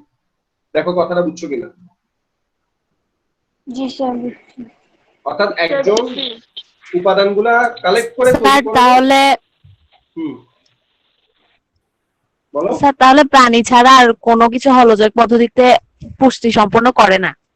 না, প্রাণী হলযোগ, হলযোগ বললে এটা প্রাণী, প্রাণীতেই ইউজ হয় ওয়ার্ডটা। ঠিক আছে স্যার? জি স্যার। আচ্ছা, হলযোগ কথাটা জি স্যার, বুঝছি। আবার আসবে, আমরা যখন পরিপাক করব তখন আমরা দেখবো যে আমরা কিভাবে হলযোগ প্রক্রিয়াটাকে কাজে লাগাই। ঠিক আছে, তাহলে আবার চলে আসো, আমরা প্রাণীর সংজ্ঞা পড়ছি, এখান থেকে 4টা সংজ্ঞা এবং ব্যাখ্যাগুলো যদি দেখে থাকি, আমরা চলে যাচ্ছি আমাদের নেক্সট টপিকে। আচ্ছা, এই টপিকটা যদি আমাদের ক্লিয়ার হয়, এবার চলে যাচ্ছে আমাদের গতানুগতিক কিছু আলোচনা আছে, এই আলোচনাগুলোতে চলে যাচ্ছি। তোমাদের সুবিধার জন্য এখানে লিখে দিছি, একটু চটচট দেখতে থাকো, লিখতে থাকো। আচ্ছা, একটু সময় সেভ করি, স্ক্রিনশট নিতে পারবা? জি স্যার পারবো। ওকে, স্ক্রিনশট নাও, আর আমি এগুলা ছবিগুলা ক্লাস শেষ হওয়ার পরপরই আমি গ্রুপে আপলোড করে দিব, তাহলে তোমাদের কাজটা একটু সহজ হয়ে যাবে, কি বলো? জি স্যার, ওকে। ঠিক আছে, টাইমটা সেভ হবে, আমি আলোচনা করে ফেলতেছি। চলে আসো, শ্রেণীবিন্যাস, সেই 8 থেকে পড়ে আসতেছো শ্রেণীবিন্যাস। ঠিক আছে, ক্লাসিফিকেশন। ঠিক আছে, হোয়াট ইজ ক্লাসিফিকেশন? খুব সোজা একটা বিষয়, যে একটা পদ্ধতি, একটা প্রক্রিয়া, যে প্রক্রিয়ার মাধ্যমে অল্প সময়ে একটা বড় গোষ্ঠী সম্পর্কে জানার একটা উপায়। এটাই হচ্ছে ক্লাসিফিকেশন। আজকে আমি তোমাদের, এই যে তোমরা এখন মিটিং এ প্রায় 30 জনের মতন আছো, আজকে আমি তোমাদেরকে কি পড়াচ্ছি এটা জানার জন্য, হ্যাঁ, জনে জনে ফোন করতে হবে। ধরো রহিম নামের একটা ছেলে আজকে জানতে যাচ্ছে যে আজকে ফার্স্ট ক্লাসে কি পড়াইছে, সে কি 30 জন তারা সবাইকে ফোন দিবে? না স্যার, একজনকে হ্যাঁ, ফোন দিবে। একজনকে ফোন দিবে। এটাই হচ্ছে ক্লাসিফিকেশনের সুবিধা, শ্রেণীবিন্যাসের সুবিধা। ঠিক আছে, পৃথিবীতে আহ সংখ্যাটা আসলে এক এক জায়গায় এক এক ভাবে আসছে। বলা হচ্ছে তোমার প্রায় 14 লক্ষের কাছাকাছি উদ্ভিদ আছে, হ্যাঁ, 5.5 লক্ষ কিংবা 6 লক্ষ, এক এক বইতে এক এক ভাবে ইনফরমেশন গুলো আসছে। প্রাণী আছে, এতগুলো উদ্ভিদ এবং প্রাণী সম্পর্কে জানা সম্ভব না, কিন্তু সবগুলা সম্পর্কে ধারণা নেওয়া সম্ভব। আমরা মাত্র 9টা প্রাণী পর্ব সম্পর্কে জানবো। এই যে আমরা এই চ্যাপ্টারে শিখবো 9টা প্রাণী পর্ব সম্পর্কে জেনে পৃথিবীর সকল প্রাণী সম্পর্কে আমাদের ধারণা চলে আসবে। ঠিক আছে, এটাই হচ্ছে শ্রেণীবিন্যাসের উদ্দেশ্য। আমি কিন্তু শ্রেণীবিন্যাসের সংজ্ঞা বলছি না, আমি শ্রেণীবিন্যাসের উদ্দেশ্য বলছি। এই উদ্দেশ্যটা তুমি যদি বুঝো তাহলে সংজ্ঞা তুমি বুঝবা। পৃথিবীতে যে বিচিত্র ধরনের উদ্ভিদ সমূহ আছে তাদেরকে সাদৃশ্যের ভিত্তিতে একসাথে করা, বৈসাদৃশ্যের ভিত্তিতে পৃথক করে ফেলা, এই পদ্ধতিটাই হচ্ছে শ্রেণীবিন্যাস। বাবারা মারা দেখেন বুঝছেন কিনা আমার কথাটা? জি স্যার বুঝছি। পৃথিবীতে জি স্যার যত বুঝছি। প্রাণী আছে সব প্রাণীকে সাদৃশ্য, যাদের মধ্যে মিল আছে তাদেরকে একসাথে করে ফেলা, আর যাদেরকে মিল নাই তাদেরকে আলাদা করে ফেলা, এটাই হচ্ছে শ্রেণীবিন্যাস। বলে স্যার সুবিধা কি? ওই সুবিধা এটাই, একটা সম্পর্কে জেনে বাকি সবগুলো সম্পর্কে জানা যায়। জীবনে তুমি জেব্রা দেখো নাই, কথার কথা বলছি, জীবনে তুমি জেব্রা কোনোদিন দেখো নাই। এখন আমার ইচ্ছা হলো তোমাকে জেব্রা সম্পর্কে ধারণা দিব।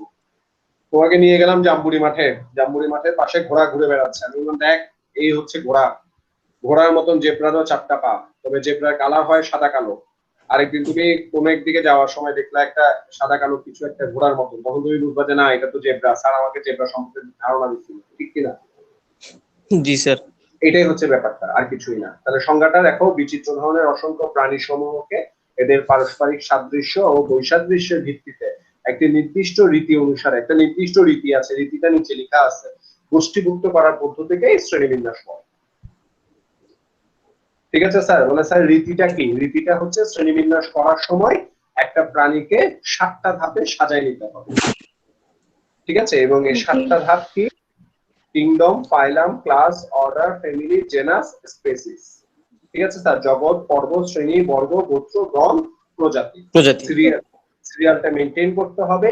একই সংজ্ঞা খালি প্রাণীর জায়গায় উদ্ভিদ লিখে দেওয়া যাবে। উদ্ভিদ বিজ্ঞানের শ্রেণীবিন্যাস আছে, তবে সেই ক্ষেত্রে 2 নম্বর ধাপে চেঞ্জ আসবে। প্লিজ নোট করো খাতায়, খাতায় জাস্ট একটা নোট নাও শ্রেণীবিন্যাস থেকে। সেটা হচ্ছে উদ্ভিদের ক্ষেত্রে ইউজ হয় ফাইলাম, সরি ডিভিশন। উদ্ভিদের ক্ষেত্রে ইউজ হয় ডিভিশন, প্রাণীর ক্ষেত্রে ইউজ হয় ফাইলাম। এই জায়গাটায় যাতে ভুল না হয়, আর বাকি সব একই। জি ভাই, কি দ্বিতীয় ধাপে উদ্ভিদের ক্ষেত্রে কি? উদ্ভিদের ক্ষেত্রে হচ্ছে ডিভিশন।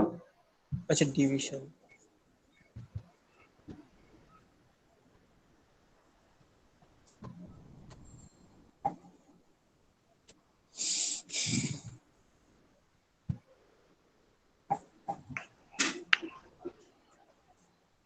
ঠিক আছে, আর জি প্রাণীর স্যার। ক্ষেত্রে কি স্যার? ফাইলাম।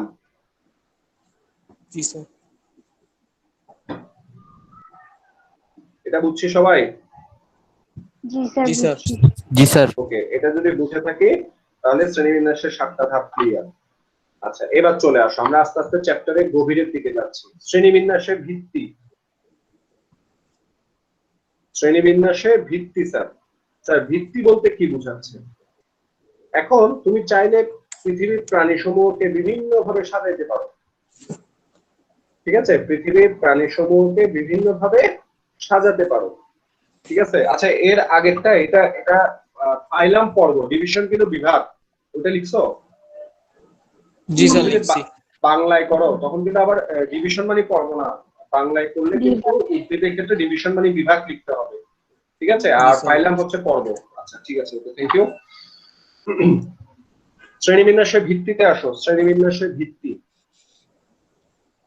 ফার্স্ট ডে কলেজে গেলাম, কলেজের তোমাদেরকে মাঠে নিয়ে গেল।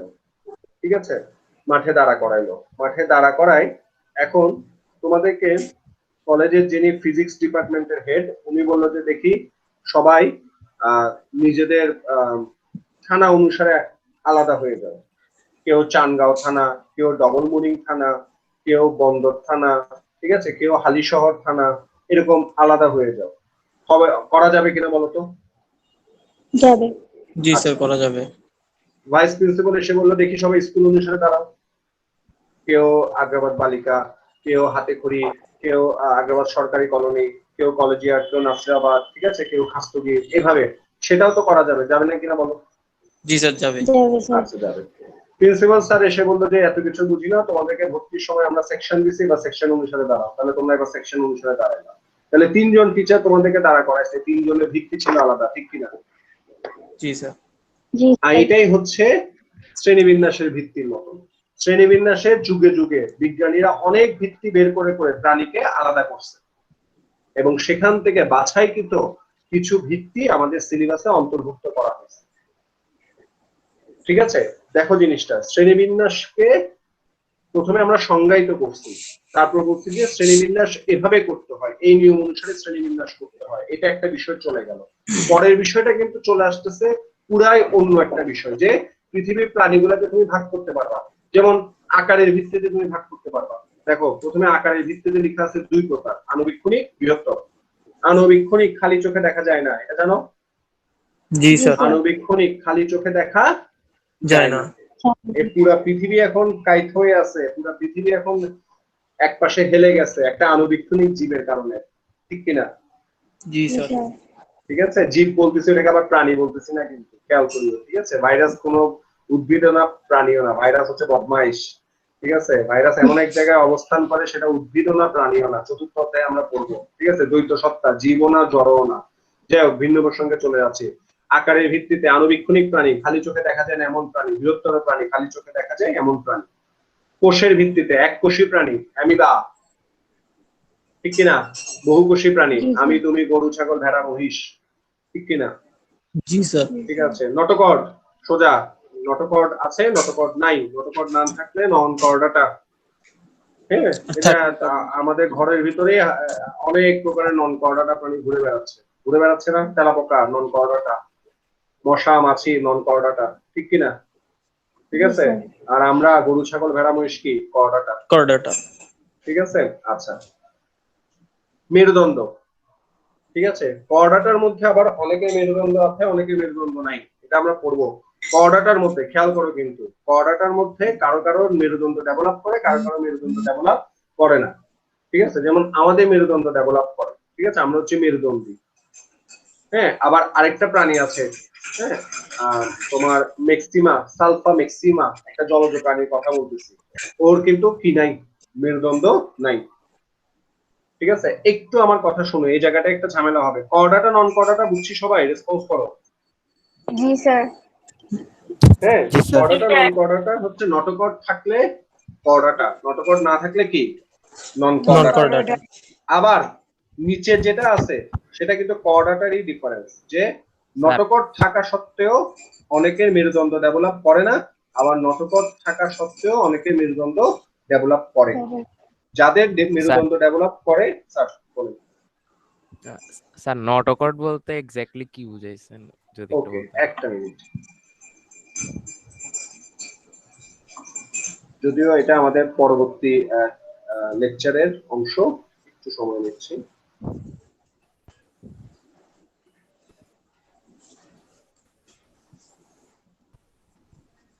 না, 2ও পাবো, 2 নম্বর লেকচারে পেয়ে যাবো।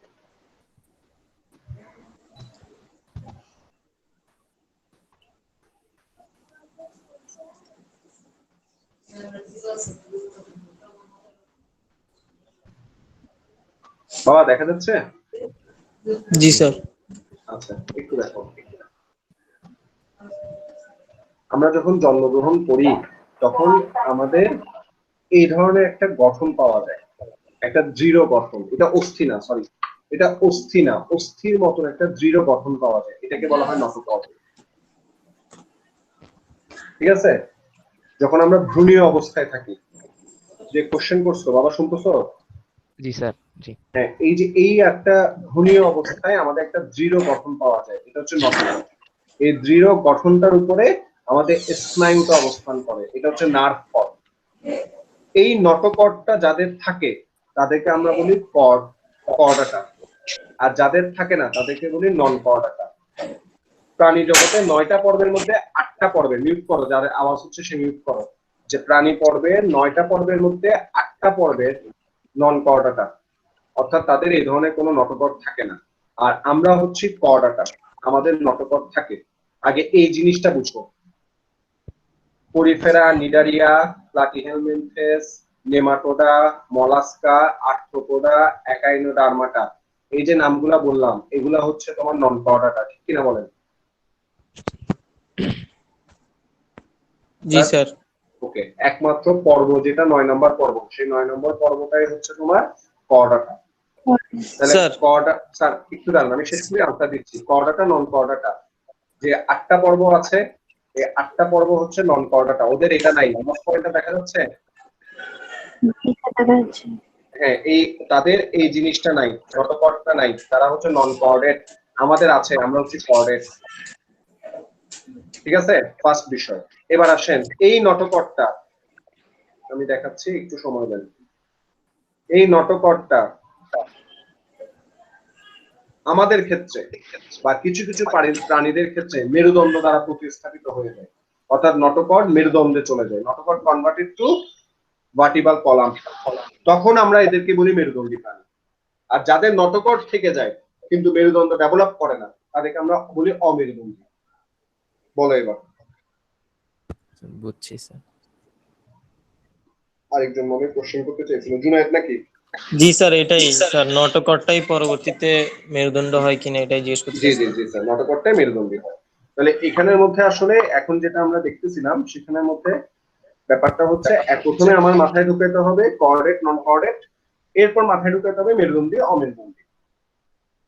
ঠিক আছে? জি স্যার। এবার একটা কথা বলি, সকল স্যার, বলেন। নন কর্ডাটা আবার অমেরুদণ্ডী। জি স্যার, নটোকর্ড না থাকলে তো তার মেরুদণ্ড হবেই না। হ্যাঁ, মেরুদণ্ড হবে না। Very good. এজন্যই কেউ কেউ আবার এখানে আপত্তি করতে পারতো, বা আমরা নিজেরাও আপত্তি দিতে পারতাম, কিরে একবার কর্ডাটা নন কর্ডাটা বলছে, আবার মেরুদণ্ডী অমেরুদণ্ডী বলছে কেন? ওই অমেরুদণ্ডীর মধ্যে কে ঢুকে গেছে, আবার নন কর্ডাটা ঢুকে গেছে। ঠিক জি কিনা? স্যার। আবার কিছু কর্ডাটা সদস্য ঢুকে গেছে। বুদ্ধি করে বলো, ঠিক কিনা? জি স্যার, ঠিক। কিছু কর্ডাটার সদস্য ঢুকে গেছে, এজন্য একবার আলোচনা করে দেয় কর্ডাটা নন কর্ডাটা, আরেকবার আলোচনা করে তোমার ভার্টিব্রেট নন ভার্টিব্রেট। ঠিক আছে স্যার? জি স্যার। বাকিরা যারা রেসপন্স করতেছো না এই পর্যন্ত, একবারও মাইক অন করো নাই, প্লিজ একটু বলিও, কোথাও সমস্যা থাকলে বলিও। মুখে বলতে যদি কোনো খারাপ লাগে এখানে চ্যাট মেসেঞ্জারও লিখতে পারো, আমি তোমাকে সুযোগ দিব, অসুবিধা নেই। এখানে দেখো মেসেঞ্জারে চ্যাট করা যায়, সেখানেও লিখতে পারো।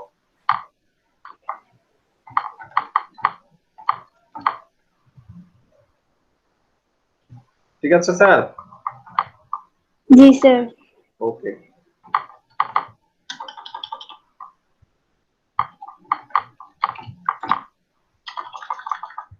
ঠিক আছে, তাহলে আমরা নেক্সট টপিকে চলে যাই। জি স্যার। ওকে, তোমরা এখানে মেসেজ রেখে দিও। যদি দেখছো আমি এখানে একটা মেসেজ লিখছি, যারা ইউজ করছো তো তারা জানো, আর যারা গুগল মিট মাত্র ইউজ করতেছো তোমাদের যদি কোনো কিছু বলার থাকে এখানে ছোট্ট করে একটা মেসেজ দিও, স্যার আমার কোশ্চেন আছে, তাহলে আমি তোমাকে এরপর আমি নক দিব, ঠিক আছে বলো কি সমস্যা আমাকে বলতে বলো। আচ্ছা, যদি এটা হয়ে থাকে তাহলে আমরা আবার এখন চলে যাচ্ছি পরের টপিকে। শ্রেণীবিন্যাস, সরি পরের টপিক না, আমাদের তোমার টপিক কন্টিনিউ হচ্ছে। হ্যাঁ, টপিক কন্টিনিউ হচ্ছে, শ্রেণীবিন্যাসের ভিত্তি। একটু লক্ষ্য করো, এখানে 3টা ভিত্তির কথা বলা হয়েছে। এই 3টা ভিত্তি কিন্তু খুব ইম্পর্টেন্ট। ঠিক আছে, আমরা কি করতেছি ভুলে যাও না, আমরা প্রাণী জগৎকে আলাদা করতেছি, শ্রেণীবিন্যাসের ভিত্তি অনুসারে আলাদা আলাদা করে দেখতেছিলাম। প্রথমে দেখলাম যে আণুবীক্ষণিক প্রাণী, বৃহত্তর প্রাণী, এককোষী, বহুকোষী, কর্ডাটা, নন কর্ডাটা, মেরুদণ্ডী, অমেরুদণ্ডী। ঠিক তেমনি হ্যাঁ এখানে আছে স্তরের ভিত্তিতে, হ্যাঁ স্তরবিহীন প্রাণী, দ্বিস্তরী প্রাণী, ত্রিস্তরী প্রাণী। ঠিক আছে, স্তরবিহীন প্রাণী, দ্বিস্তরী, ত্রিস্তরী। ঠিক আছে, এটা আমি আজকে ডিটেইলস আলোচনা করব। প্রতিসাম্যতা সিলোম এখন আর বললাম না, এমনি জেনে রাখো। প্রতিসাম্যতার ভিত্তিতে প্রাণী জগৎকে 4 ভাগে ভাগ করা হয়েছে। আর সিলোমের ভিত্তিতে 3 ভাগে ভাগ করা হয়েছে। এমনি জাস্ট নামটা শুনো, আলোচনাটা নেক্সট ক্লাসের এটা। আজকে আমাদের নেক্সট আলোচনা হচ্ছে ভ্রূণস্তর। ভ্রূণস্তর স্যার, ভ্রূণস্তর সম্পর্কে কি আমরা হালকা পাতলা জানি, কিছু শুনছি আগে? একটোডাম, মেসোডাম, এন্ডোডাম স্যার, শুনছি স্যার? জি স্যার। জি স্যার। আচ্ছা, একটোডাম, মেসোডাম, এন্ডোডাম, এই যে 3টা স্তর স্যার, এই যে 3টা স্তর, এই 3টা স্তর কখন সৃষ্টি হয়? হ্যাঁ, এই 3টা স্তর কখন সৃষ্টি হয় গল্পের মতন শুনো। বাবা আমাকে দান করেছে শুক্রাণু স্পাম, মা আমাকে দান করেছে ডিম্বাণু। বাবার শুক্রাণু গিয়ে মায়ের ডিম্বাণুকে নিষিক্ত করছে। নিষিক্ত করা মাত্র আমি এককোষী জায়গত।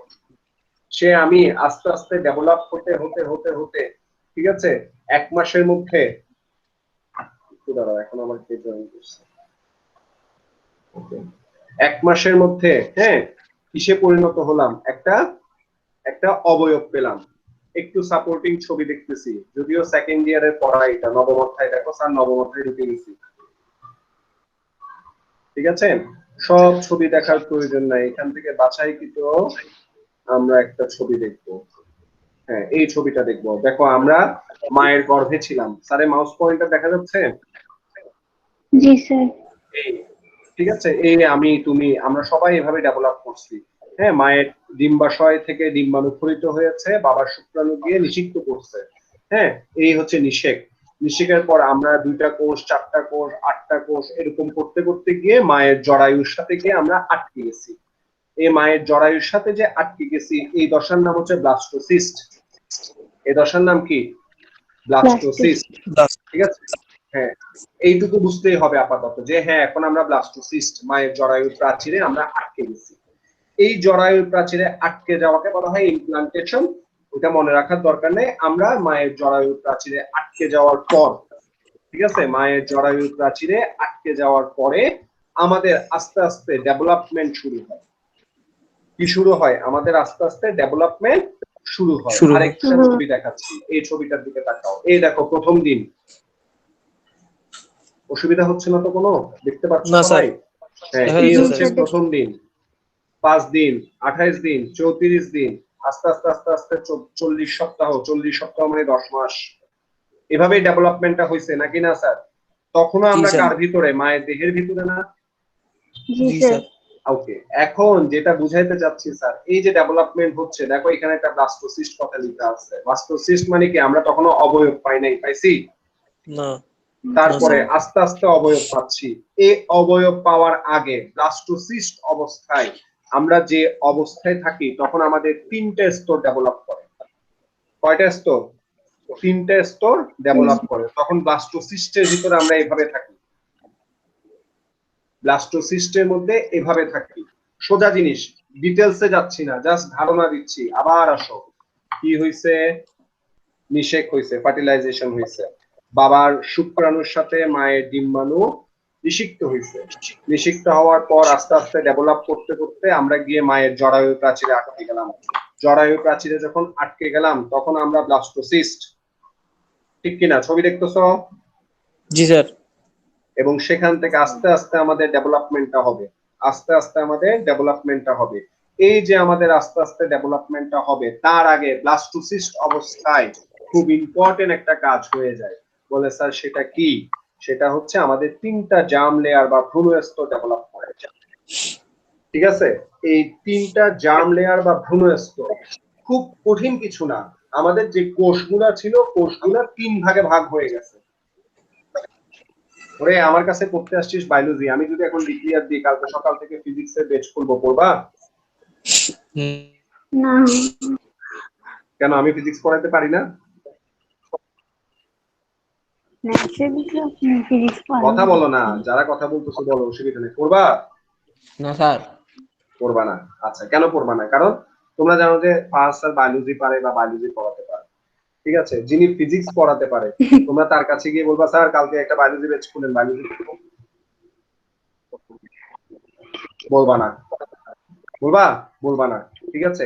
এই যে আমি যেটা বুঝাতে চাচ্ছি, তোমরা কিন্তু শ্রম বন্টনের মধ্যে পড়াশোনা করতেছো। আমার কাছে বায়োলজি, অমুক স্যারের কাছে ফিজিক্স, আরেকজন স্যারের কাছে কেমিস্ট্রি, আরেকজন স্যারের কাছে ম্যাথ, সবগুলা সমন্বয় করে তুমি ইন্টার পরীক্ষা দিবা। ইন্টার পরীক্ষা কি তোমার শুধু বায়োলজির জিপিএ আসবে? মাইক অফ করো, ইকো হচ্ছে, মাইক অফ করো। ঠিক আছে, শুধু কি বায়োলজির জিপিএ আসবে? জি না। ঠিক আছে, ঠিক তেমনি এখানেও কাজটা ভাগ করে নেওয়া হয়েছে। দেহ একটাই গঠিত হবে, বোঝার চেষ্টা করে, কিন্তু কাজ ভাগ। বলে কিভাবে স্যার? দেখেন, যে একটোরাম ও বলে যে আমি দেহের বাইরের অংশগুলো তৈরি করব। বলে কি তৈরি করবা? আমি ত্বক তৈরি করব, আমি চুল তৈরি করব, আমি ঠোঁট তৈরি করব, আমি পায়ুর আবরণ, চোখের আবরণ, ঠোঁটের আবরণ, এই জিনিসগুলো তৈরি করব, আমি স্নায়ুতন্ত্র তৈরি করব। একটোরাম, বুঝছো কিনা বলো? ঠিক আছে স্যার, কথা বুঝছেন? আচ্ছা, মেসোরাম কি বলে? মেসোরাম বলে যে আমি কঙ্কাল তন্ত্র তৈরি করে দিব, আমি রক্ত সংবহন তন্ত্র তৈরি করে দিব। ঠিক আছে, আমি পেশি তন্ত্র তৈরি করে দিব। ঠিক আছে, আর এন্ডোরাম বলে আমি পরিপাক তন্ত্র তৈরি করে দিব, আমি শ্বসন তন্ত্র তৈরি করে দিব, আমি রেচন তন্ত্র তৈরি করে দিব। স্যার, কাজ ভাগ হয়ে গেছে না? জি স্যার। এই কাজ ভাগ হয়ে যাওয়াটাই হচ্ছে ভ্রূণস্তরের উদ্দেশ্য। দেখো বুঝছো কিনা? এবং পরবর্তীতে আলাদা আলাদা করে তৈরি হলেও সবগুলো সমন্বিত হয়ে যায়। আমি আস্তে আস্তে পরের ছবিতে চলে যাচ্ছি, এটাতে পরে আসবো। এই ছবিটার দিকে একটু ভালো করে তাকাও। ঠিক আছে, প্রথমে আসো একটোরাম। দেখো তো স্যারের কথার সাথে মিল পাচ্ছ কিনা? সরি, প্রেজেন্টেশন ফেলে হয়ে গেছে। আসো, বড় হয়েছে প্রেজেন্টেশনটা, বড় হয়েছে। জি স্যার। দেখো, স্কিন সেল অর্থাৎ ত্বক তৈরি করবে, নিউরন, ঠিক আছে, স্নায়ু তৈরি করবে। মেসোডামে আসো, মেসোডামে দেখো cardiac muscle, skeletal muscle, cardiac muscle হৃদযন্ত্র, রক্ত সংবহন তন্ত্র, স্কেলেটন ঐচ্ছিক পেশি, রেড ব্লাড সেল রক্ত, স্মুথ মাসেল অনৈচ্ছিক পেশি ও পেশি টেশি তৈরি করা নিয়ে ব্যস্ত mesoderm. Endoderm lung cell, lungs তৈরি করবে, থাইরয়েড গ্রন্থি তৈরি করবে, ডাইজেস্টিভ সেল পরিপাক তন্ত্র তৈরি করবে। বুঝতেছো? জি স্যার। যারা মোবাইল ডিভাইসে গুগল মিট দেখছো, জুম করা যায় জানো? আবারও স্মরণ করাই দিচ্ছি, যে ছবিটা দেখতে অসুবিধা হবে সাথে সাথে জুম করে ফেলবা। ঠিক আছে, ছবি ফাটবে না, সবগুলা জেপিজি করা ছবি, ফাটবে না ছবি। তুমি জুম করবা, জুম করলে স্পষ্ট দেখতে পাবা। আমার কথা কি বুঝছো? জি স্যার বুঝছি। আচ্ছা, বুঝে থাকলে তাহলে জার্ম লেয়ার কি, ভ্রূণের স্তর কি? ভ্রূণের স্তর থেকে অঙ্গ তৈরি হবে। অঙ্গ তৈরির পূর্বে ভ্রূণীয় অবস্থায় কোষগুলো যে স্তরীভূত হয়ে থাকে সেটাই হচ্ছে ভ্রূণের স্তর। কথা বলেন জি ঠিক না স্যার। স্যার? কঠিন কোনো কিছু না। যে ভ্রূণীয় অবস্থায়, বলে যে স্যার নামটা এরকম কেন? জার্ম লেয়ার, জার্ম মানে ভ্রূণ, লেয়ার মানে স্তর, তাহলে ভ্রূণের স্তর, ভ্রূণীয় অবস্থায় স্তরটা থাকবে। এই মুহূর্তে তোমার আমার জার্ম লেয়ার আছে? না স্যার, নাই। না নাই। স্যার। কারণ কি ডেভেলপ করে বসছে? জার্ম লেয়ার থেকে অঙ্গ ডেভেলপ করে বসছে, জার্ম লেয়ার থেকে অঙ্গ তৈরি হয়ে গেছে। কথা কি বোঝা যাচ্ছে স্যার? জি স্যার। এটাই।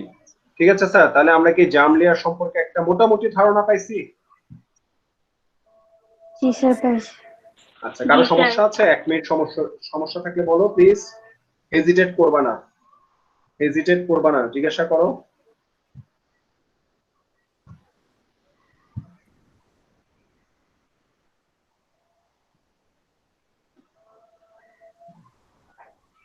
বুঝছি সবাই, জার্ম লেয়ার বুঝছি, সমস্যা নাই কারো? না স্যার। স্যার।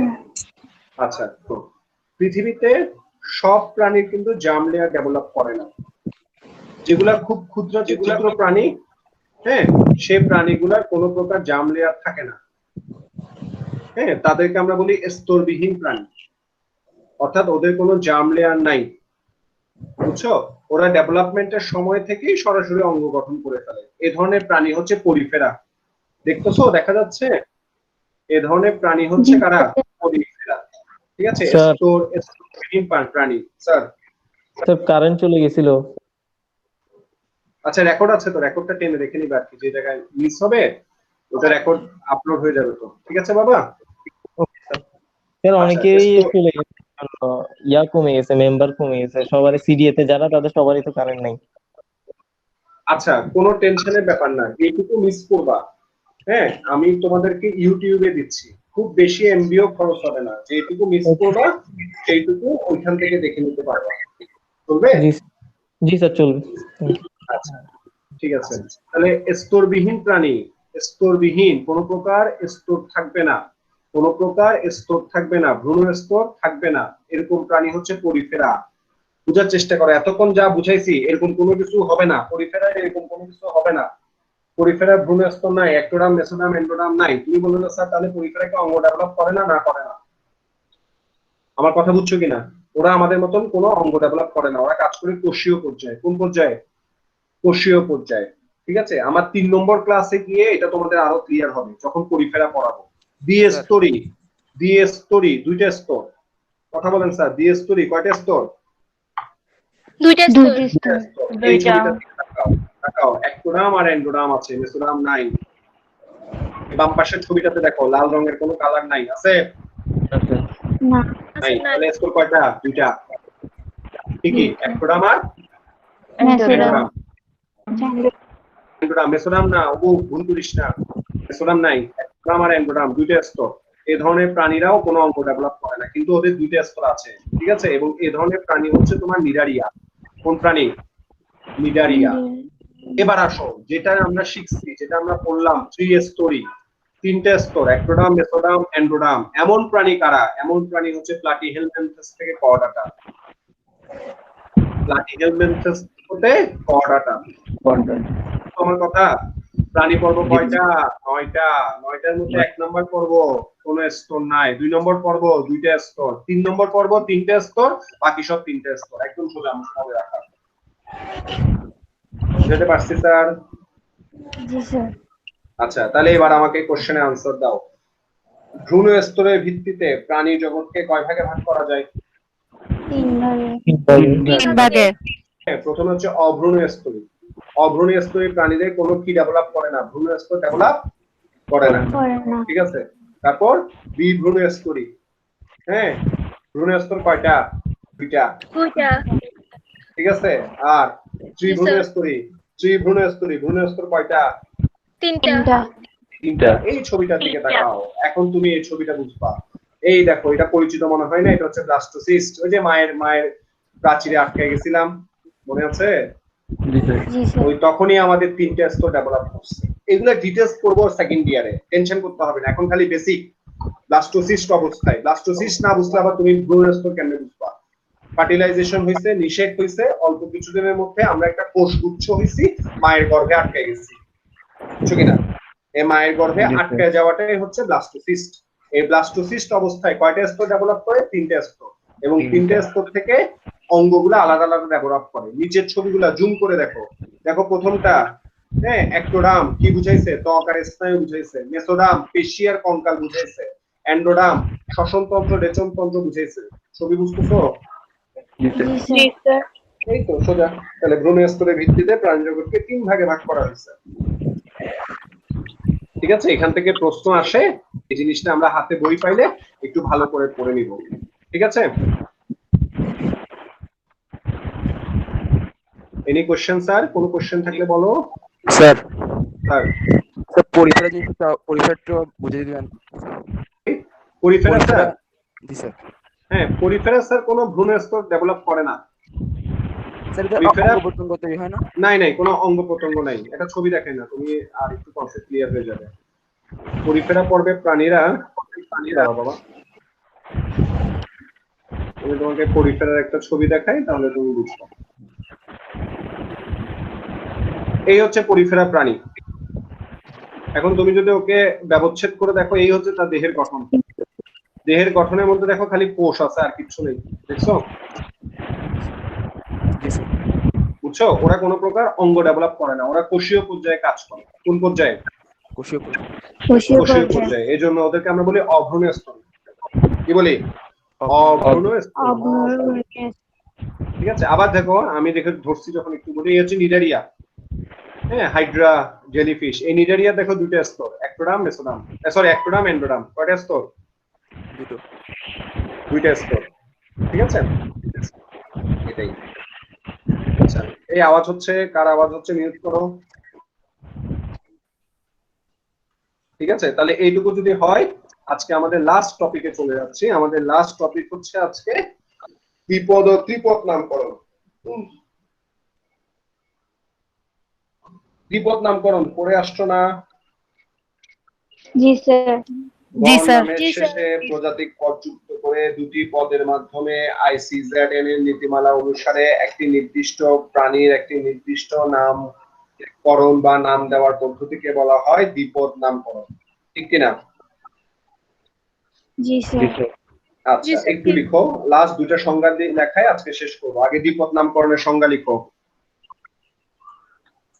দ্রুত লিখো। গণ নামের শেষে প্রজাতিক পদ যুক্ত করে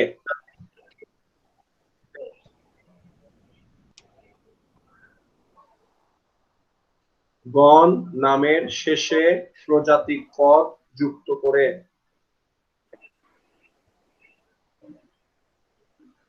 লিখছো?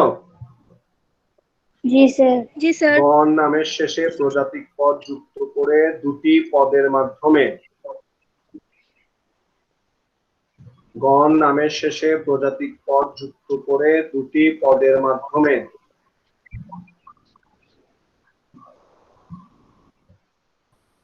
লিখছেন সবাই? দুটি পদের মাধ্যমে, হ্যাঁ, ICZN বড় হাতে, জি বড় স্যার হাতে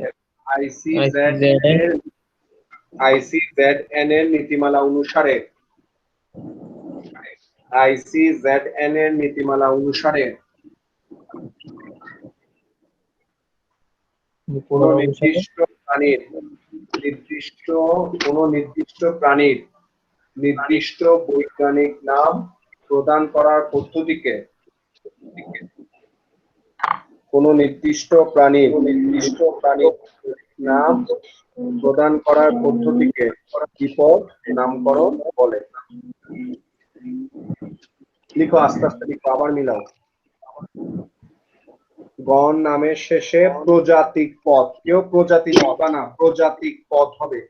গণ নামের শেষে প্রজাতিক পদ যুক্ত করে দুটি পদের মাধ্যমে ICZN এর নীতিমালা অনুসারে, লিখতে পারছো সবাই?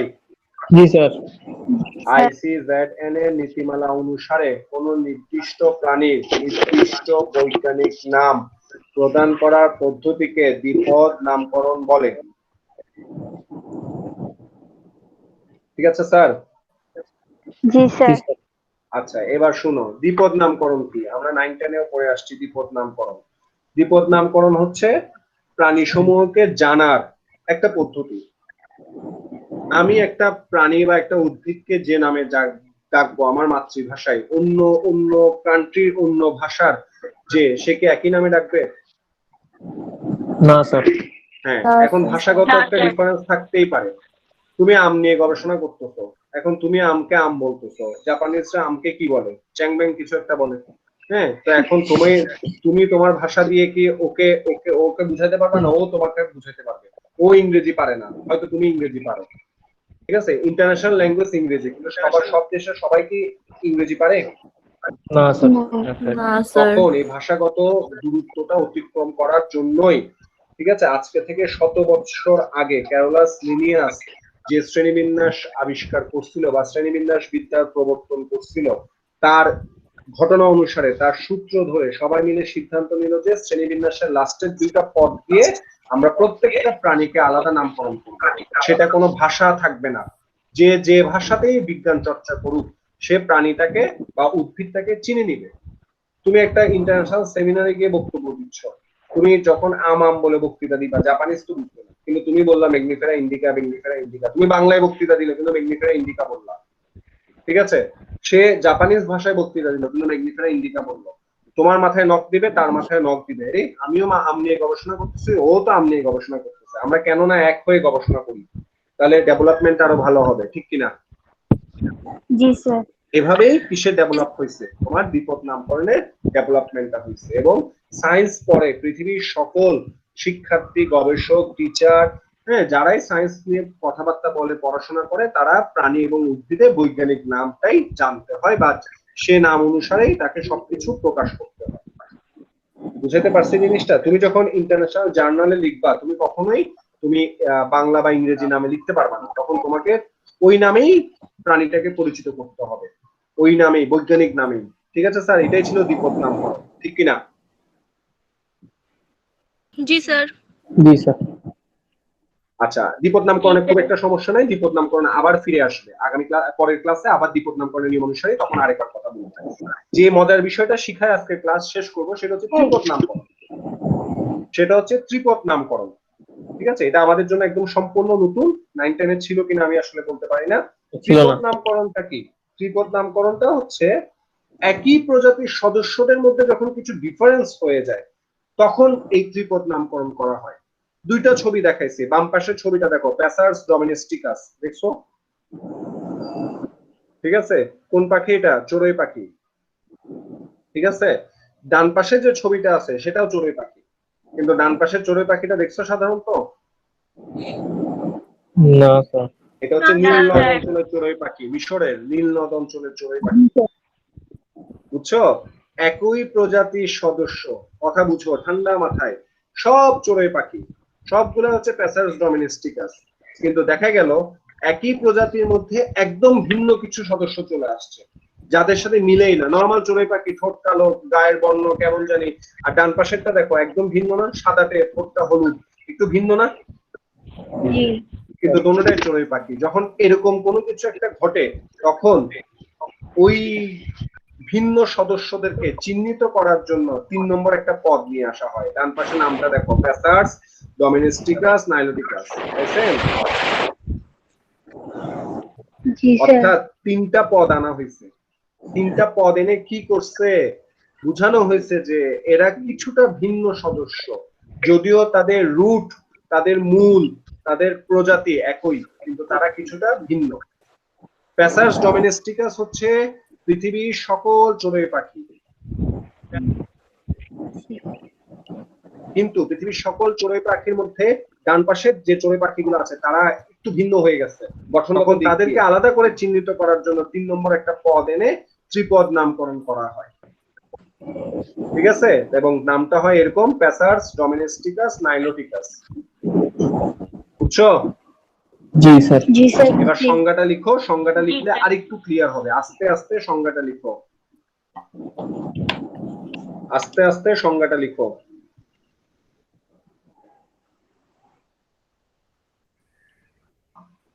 নিছো, খাতা নিছো? জি স্যার নিছি। লিখো, একই প্রজাতির কিছু সদস্যদের মধ্যে,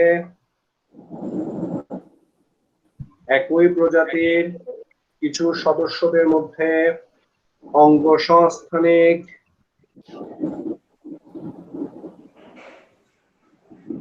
একই প্রজাতির কিছু সদস্যদের মধ্যে অঙ্গসংস্থানিক পার্থক্য পরিলক্ষিত হলে, একই প্রজাতির কিছু সদস্যদের মধ্যে অঙ্গসংস্থানিক কিছু পার্থক্য পরিলক্ষিত হলে, লিখতে পারছেন এটুকু সবাই? জি স্যার। জি স্যার। পরিলক্ষিত হলে, ঠিক আছে, ওই সদস্যদের উপপ্রজাতি হিসেবে চিহ্নিত করে ওই সদস্যদের উপপ্রজাতি হিসেবে চিহ্নিত করে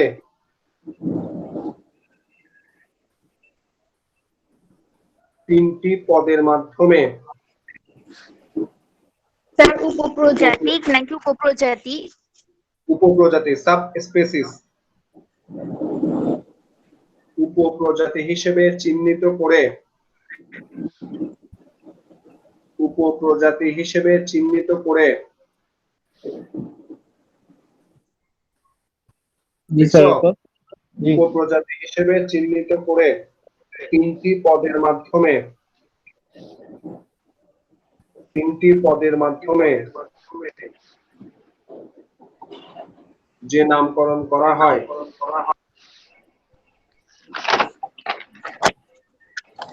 3টি পদের মাধ্যমে যে নামকরণ করা হয়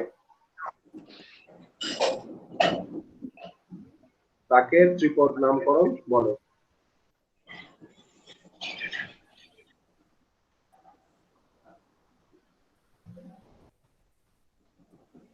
তিনটি পদের মাধ্যমে যে নামকরণ করা হয় তাকে ত্রিপদ নামকরণ বলে। ঠিক আছে? জি স্যার। ওকে। ওকে, যদি ঠিক থাকে এই উদাহরণটা একটু লিখে নাও। প্যাসার্স ডোমেস্টিকাস লিখো চড়ুই পাখি, আর পাশে লিখো প্যাসার্স ডোমেস্টিকাস নাইলোটিকাস, ব্র্যাকেটে লিখো নীল নদ অঞ্চলের চড়ুই পাখি।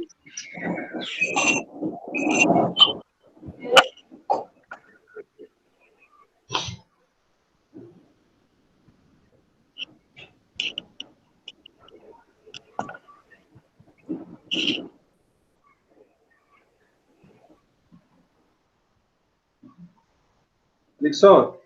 তার পাশেরটা অঞ্চলের নীল নদ অঞ্চলের চড়ুই পাখি।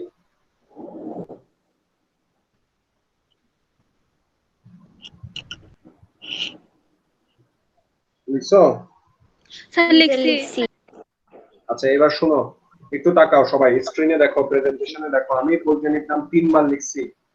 এই 3 বার হচ্ছে যেটা ছাপার অক্ষরে বা প্রিন্টেড কপিতে লেখা যায় বোল্ড করে। দেখো প্রথমে আমি বোল্ড করে লিখছি, তারপর লিখছি ইতালিক ফর্মে, তারপর লিখছি ডট দিয়ে।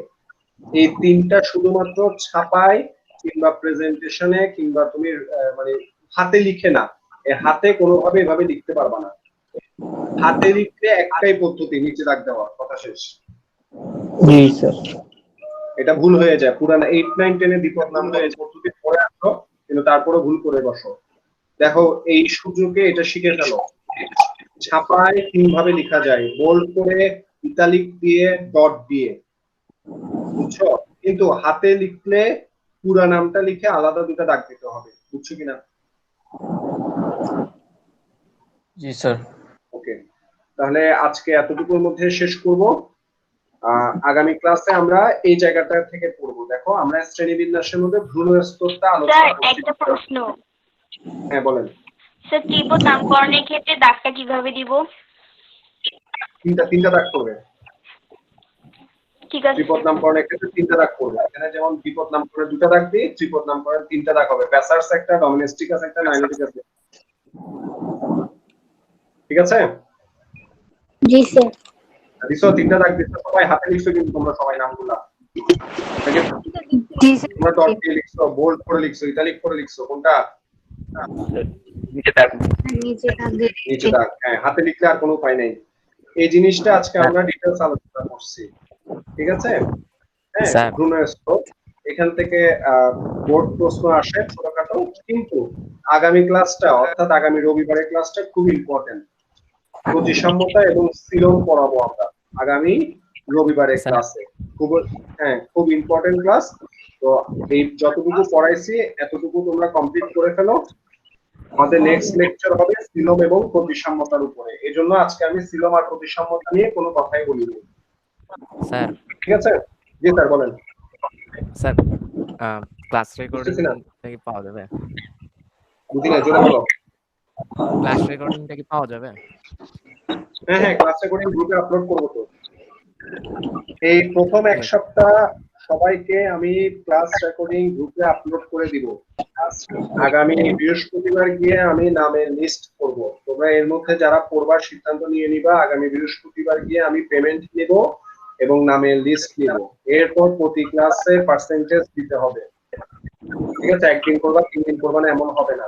এরপর থেকে রেকর্ড ক্লাস দেওয়া পদ্ধতি হবে এরকম যে তোমার কোনো একটা সমস্যা হয়েছে, তুমি ক্লাস করতে পারো নাই, তখন আমি তোমার ইনবক্সে তোমাকে রেকর্ডটা পাঠাবো, খালি তুমি আর আমি জানবো। বুঝতে পারছি স্যার? আর জি স্যার। আগামী বৃহস্পতিবার পর্যন্ত 4টা ক্লাস সবগুলাই আমি আপলোড করে দিব গ্রুপে, কিন্তু এরপর আমি ফিল্টার করে দিব। এই যেমন আমি সেকেন্ড ইয়ারে কেমন করি, সেকেন্ড ইয়ারে যারা ছুটি নেয় যে স্যার আমার আজকে প্রবলেম আছে, কিংবা দেখা গেছে যে ক্লাসের মাঝখানে কোনো একটা ঝামেলা হয়ে গেছে, আমাকে নক দিচ্ছে স্যার আমার এই প্রবলেমের কারণে আমি ক্লাসের বাকি অংশ করতে পারি নাই, ওদেরকে আমি রেকর্ডগুলো পাঠিয়ে দিব। ঠিক আছে? আর আমি যদি A to Z আমি রেকর্ড আপলোড করে দিই তাহলে তোমরা কিন্তু লাইভে আসবে না। আর এখন তো কথা বলাচ্ছি না, এরপর কিন্তু আমি জনে জনে কথা বলাবো। ঠিক আছে? তাহলে একদিন দুদিন আগে ইউজ হও, তারপরে ইনশাআল্লাহ আস্তে আস্তে সব কার্যক্রম হবে। ঠিক আছে স্যার? জি স্যার। জি স্যার। ঠিক আছে, বেস্ট অফ লাক, সবাই ভালো থাকবে, সাবধান থাকবে, ঘর থেকে বের হবে না, আর নেহাত বের হতে হলে স্বাস্থ্য বিধি মেনে বের হবে। ঠিক আছে? আর এই ছবিগুলা কিছুক্ষণের মধ্যে আপলোড হয়ে যাবে গ্রুপে, যাদের ছবিগুলো দেখার প্রয়োজন দেখো, আর আগামী ক্লাসের শুরুতে আমি কিছু সংজ্ঞা জিজ্ঞাসা করবো যেগুলো আমি পড়াইছি, প্রাণী বৈচিত্র্য, জিনগত বৈচিত্র্য, দ্বিপদ নামকরণ, ত্রিপদ নামকরণ, ঠিক আছে, যেগুলো আমি আজকে পড়াইছি। আগামী ক্লাসের শুরুতে আমি একটু র্যান্ডমলি জিনিসগুলো জিজ্ঞাসা করবো, সবাই একটু প্রিপারেশন নিয়ে রাখবে, ঠিক আছে? জি স্যার। জি স্যার। ওকে, লাস্ট কথা, এই মুহূর্তে যারা গ্রুপে আছো সবার মোবাইলে, হ্যাঁ, আমার মেসেজ গেছে বা মেসেজ সেন্ড হইছে এরকম? না স্যার, আমার ফোনে আসে নাই। হইছে স্যার আজকে আসে নাই আমার ফোনে। না, আজকে কোনো মেসেজ আসে নাই আমার ফোনে। না না, আজকে কোনো মেসেজ পাঠাই নাই, আজকে কোনো মেসেজ পাঠাই নাই। আমি যেটা বলতে চাচ্ছি যে অর্থাৎ সবাই তোমাদের ফোন নাম্বার আমাকে দিছো তো? জি স্যার। জি স্যার। জি স্যার। আচ্ছা, কেউ যদি এখানে এমন থাকো যে বুঝি নাই মা, স্যার ফার্স্টে মেসেজ দিছেন, বলছিলেন যে সেটা আসে নাই গতকালকে। আচ্ছা আচ্ছা, ফারজানা, ফারজানা তুমি আমাকে ইনবক্সে নক দাও, তাহলে আমি বুঝতে তোমার নাম্বার আমার কাছে সেভ করা আছে কিনা। স্যার ফারজানা না ফারিয়া? পারিয়া, আচ্ছা সরি সরি, পারিয়া, পারিয়া তুমি আমাকে ইনবক্সে একটু নক দিও, হ্যাঁ? আচ্ছা ঠিক আছে স্যার। ঠিক আছে, সবাই ভালো থেকো। ইনশাআল্লাহ আগামী রবিবার 10:30টায় দেখা হবে, 10:20-এ আমি মিটিং কোড দিয়ে দিব। Okay sir. আসসালামু আলাইকুম। আসসালামু আলাইকুম। আসসালামু আলাইকুম। আসসালামু আলাইকুম। স্যার আসসালামু আলাইকুম।